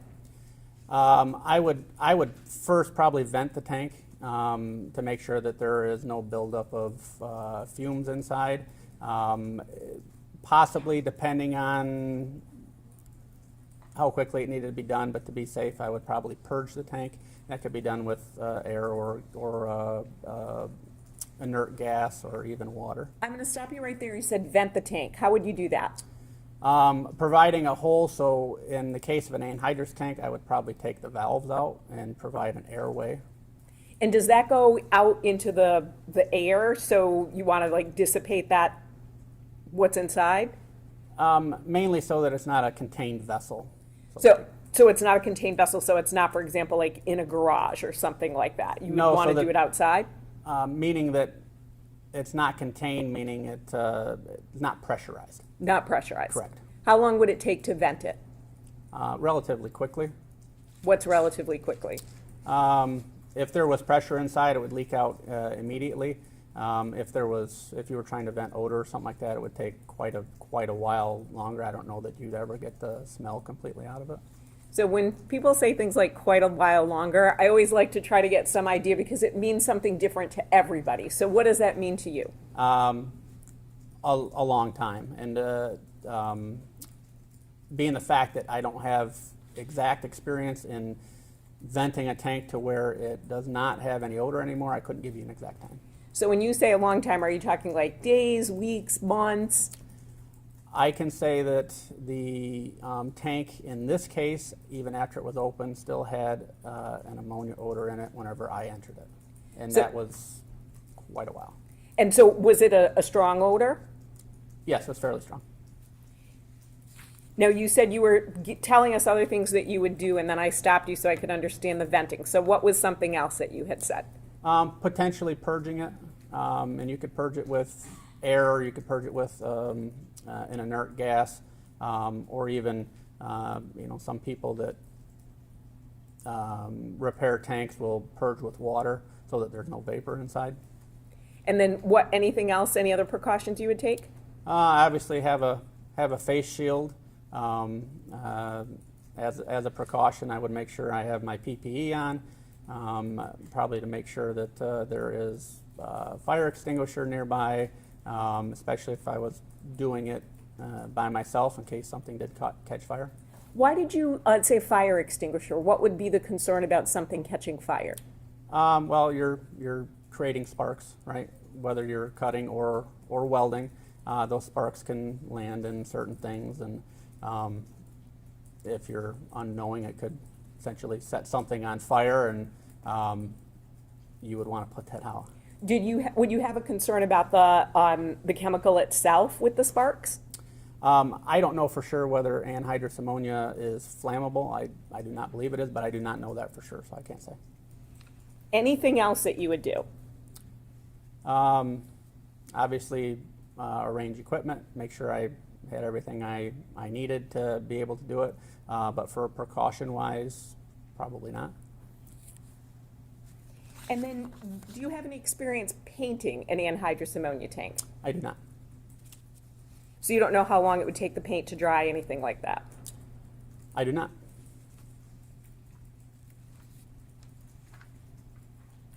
Now, we talked about the August 29th, 2024 look that you did of the tank.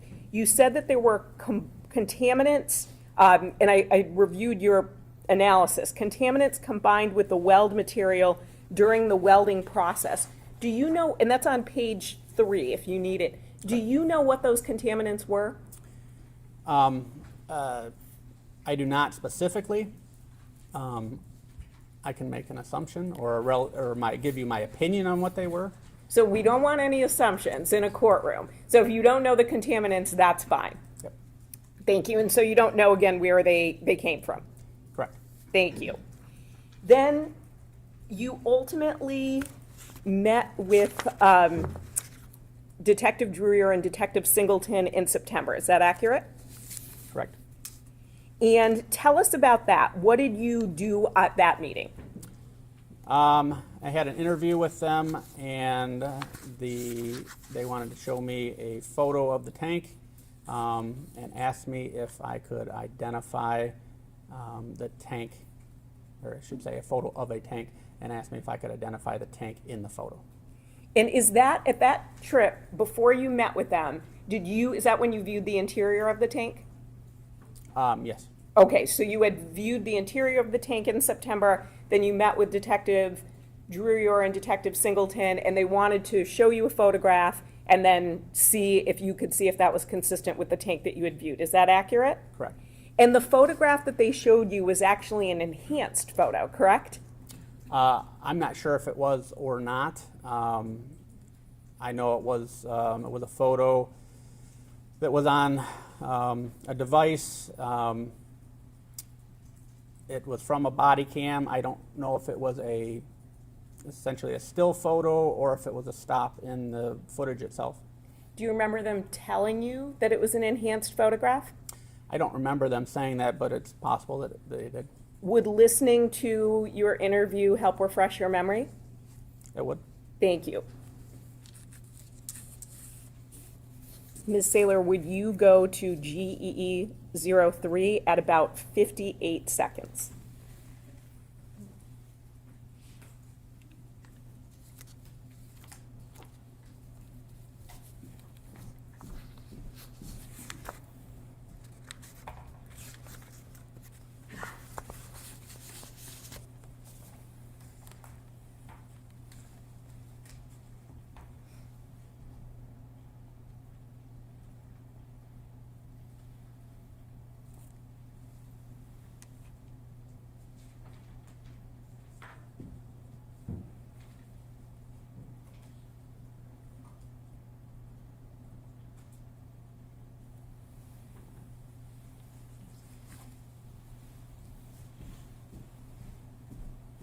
Did that help refresh your memory? It did. And it was an enhanced photograph, correct? So they commented that they had enhanced it as much as they could. Correct. And you have no reason to believe that they were lying to you and they said it was an enhanced photograph, right? No. And at that point, you looked at the photos taken by law enforcement, including the enhanced one, the body camera, your photos, and the actual tank, correct?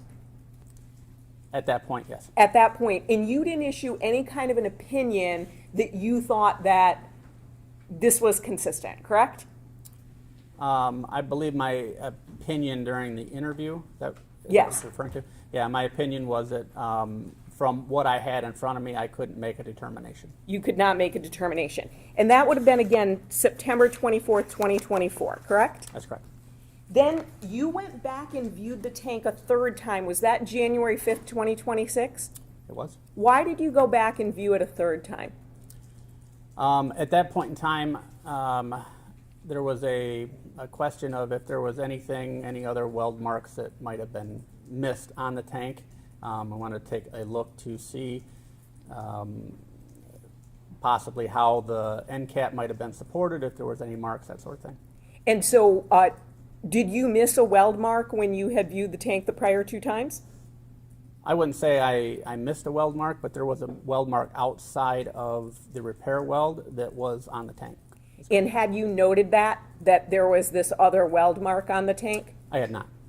Now, when you went out in January, did anyone tell you what to look for? So give you any guidance? As far as the weld mark Yes. that was noted, no. Did anyone show you any still photographs, any body camera images, anything like that? So while there, I'm trying to, I can look at my report. Sure. I'm trying to remember if that was the instance or if it was at a later date. But there was a time there with the tank that I showed a still photo again of that same body cam footage while I was there with the tank. So was that at that? That's what I'm trying to. Okay, sure, confirm go for you. take a look.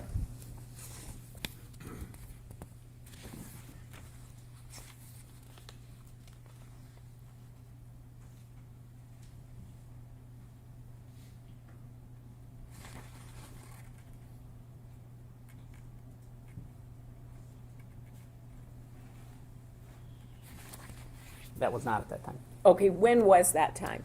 That would have been I believe the fourth time that I went out to look at the tank. Was that in February? I believe it was. February of this year? Correct. February 2026?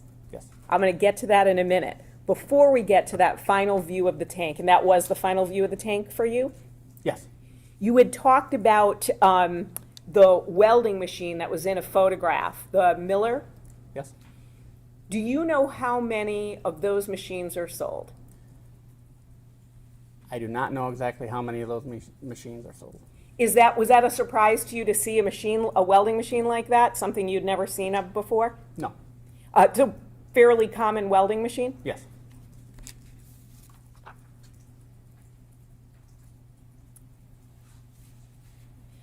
When you were preparing your analysis and then for this case, did anyone show you a comparison of welds and ask you, okay, can you tell if the same person did this weld and this weld?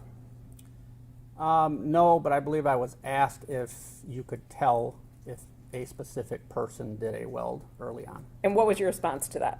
No. So it's not, you didn't do a weld lineup to see if you could match? No. Now, when you were talking with Mr. McCready and testifying, you were talking about the pallets and the cradle and things like that. You'd agree with me that's all speculation on your part, correct? I wouldn't say if it's, I would say that's my opinion on how that would be done and how I would do it. Sure, how you would do it, right? But you don't know that's how it was done, correct? I do not know that's how it was done. And so, for instance, when you were talking about a chain, you don't have a chain that you can say, this is the chain that was supposedly welded to the tank, correct? No. And you don't have a forklift or a pallet where you're like, okay, that was used as the cradle, right? No.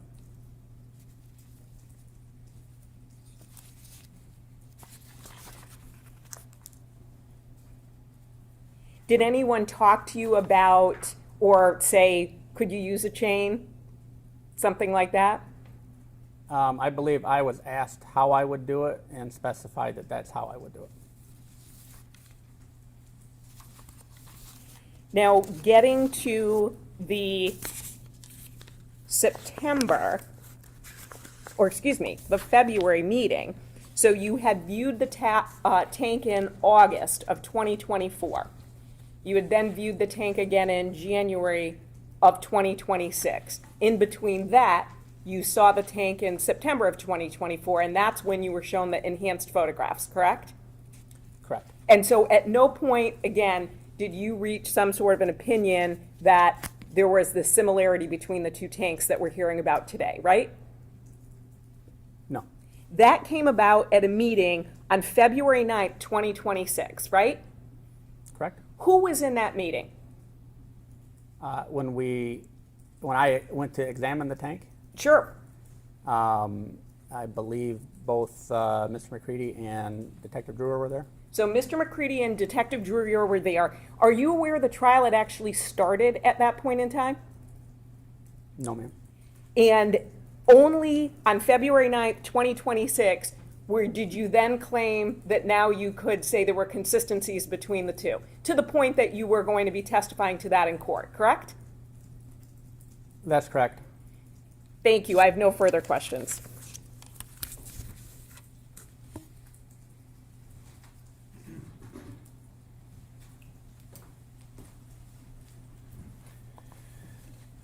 So you were asked a series of questions about precautions that you would take if you were going to cut open an anhydrous tank.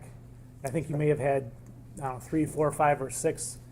My question is, could a person do that, cut open the anhydrous tank without taking those precautions?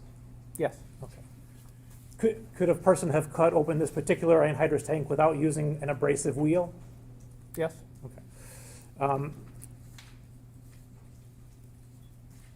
What about the shards and all that? I mean, I'm not saying in general, I'm saying this particular tank.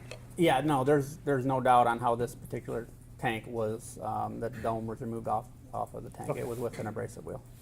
But we don't know whether the person used precautions when it came to the anhydrous that may or may not have been in there. No. Okay, but they could have done it without any precautions whatsoever in that regard. Objection. Asked and answered and speculation. I do agree that it's been asked. Thank you, yes, I agree too. Last thing is, I may have misheard, but I think Ms. Chartier asked you something about being hired. Have you been hired in this case at all? No, I have not. Have you received any money at all? No. Okay, and you've spent how many hours, do you think, doing evaluations and writing your reports? Probably upwards of 30. Thank you.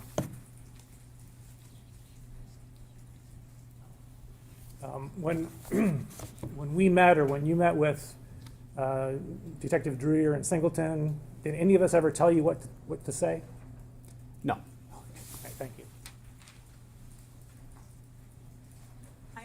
further. Thank you. Can you approach? Yeah. Actually, I don't need to, I'm sorry. I think I'd like to keep Mr. Schmidt under subpoena just in case tomorrow there are questions. Okay. Tomorrow there are questions by who? Well, that's fine. Not that he would come with us tomorrow, but should we ask questions based on the tank?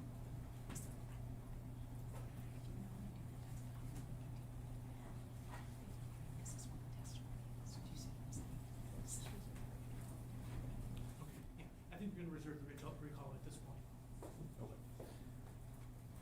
So, Mr. Schmidt, you are still under your subpoena, which means you're still subject to the sequestration order. So, please be mindful of that and continue to make yourself available for testimony if that's necessary. Okay, so for now, you are free.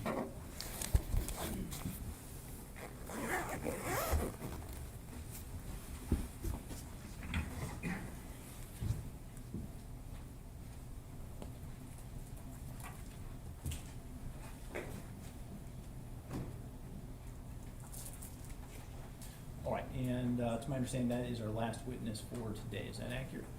That's correct, Your Honor. Okay. All right, ladies and gentlemen, I'm going to be releasing you shortly. Tomorrow will be a little bit different than normal. We are going to be doing a view of some premises and some other things. It's also a Wednesday, so I have my Wednesday morning docket that will go until 10:30, so we'll try to get started at 10:30, but we won't be doing anything in the courtroom. We get to go on a field trip. So I do have an instruction to read to you regarding that. We will be letting you see the anhydrous ammonia tank where Ms. Warner was discovered, the Warner's Munger Road home and property, and the Paragon Road property, only to help you understand the evidence that has been and is presented in court. You must not consider anything you learn from seeing the tank and properties that was not covered by the evidence admitted in the trial. We will be conducting these site visits tomorrow at 10:30 a.m. Please arrive at your normal meeting spot around 10 a.m.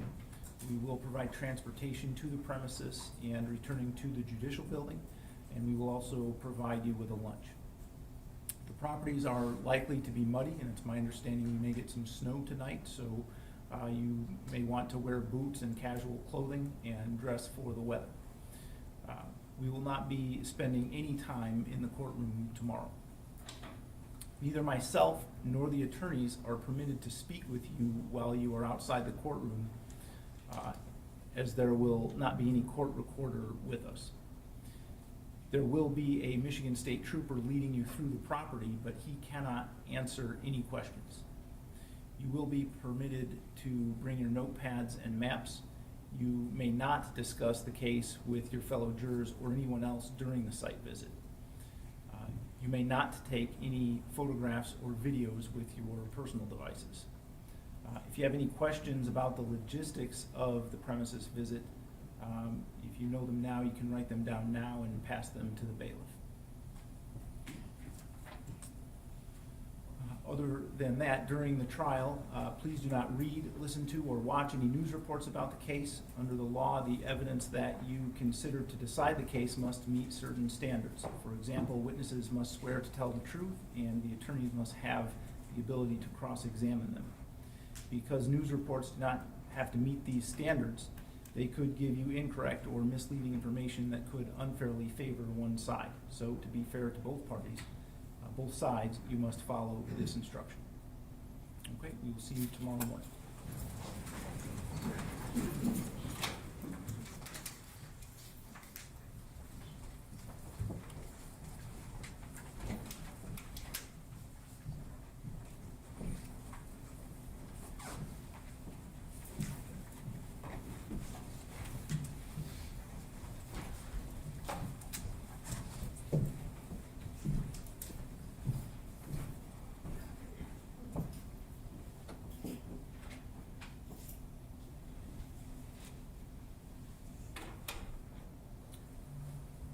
and everyone else can be seated again. Just a few more things to cover regarding the court site visits tomorrow and how members of the public and media are impacted by that.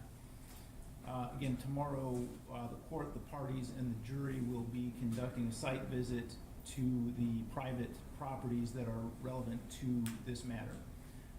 While I do remain committed to the principle of an open and public trial, I have to balance that with access with security of the parties and the protection of the jury's impartiality.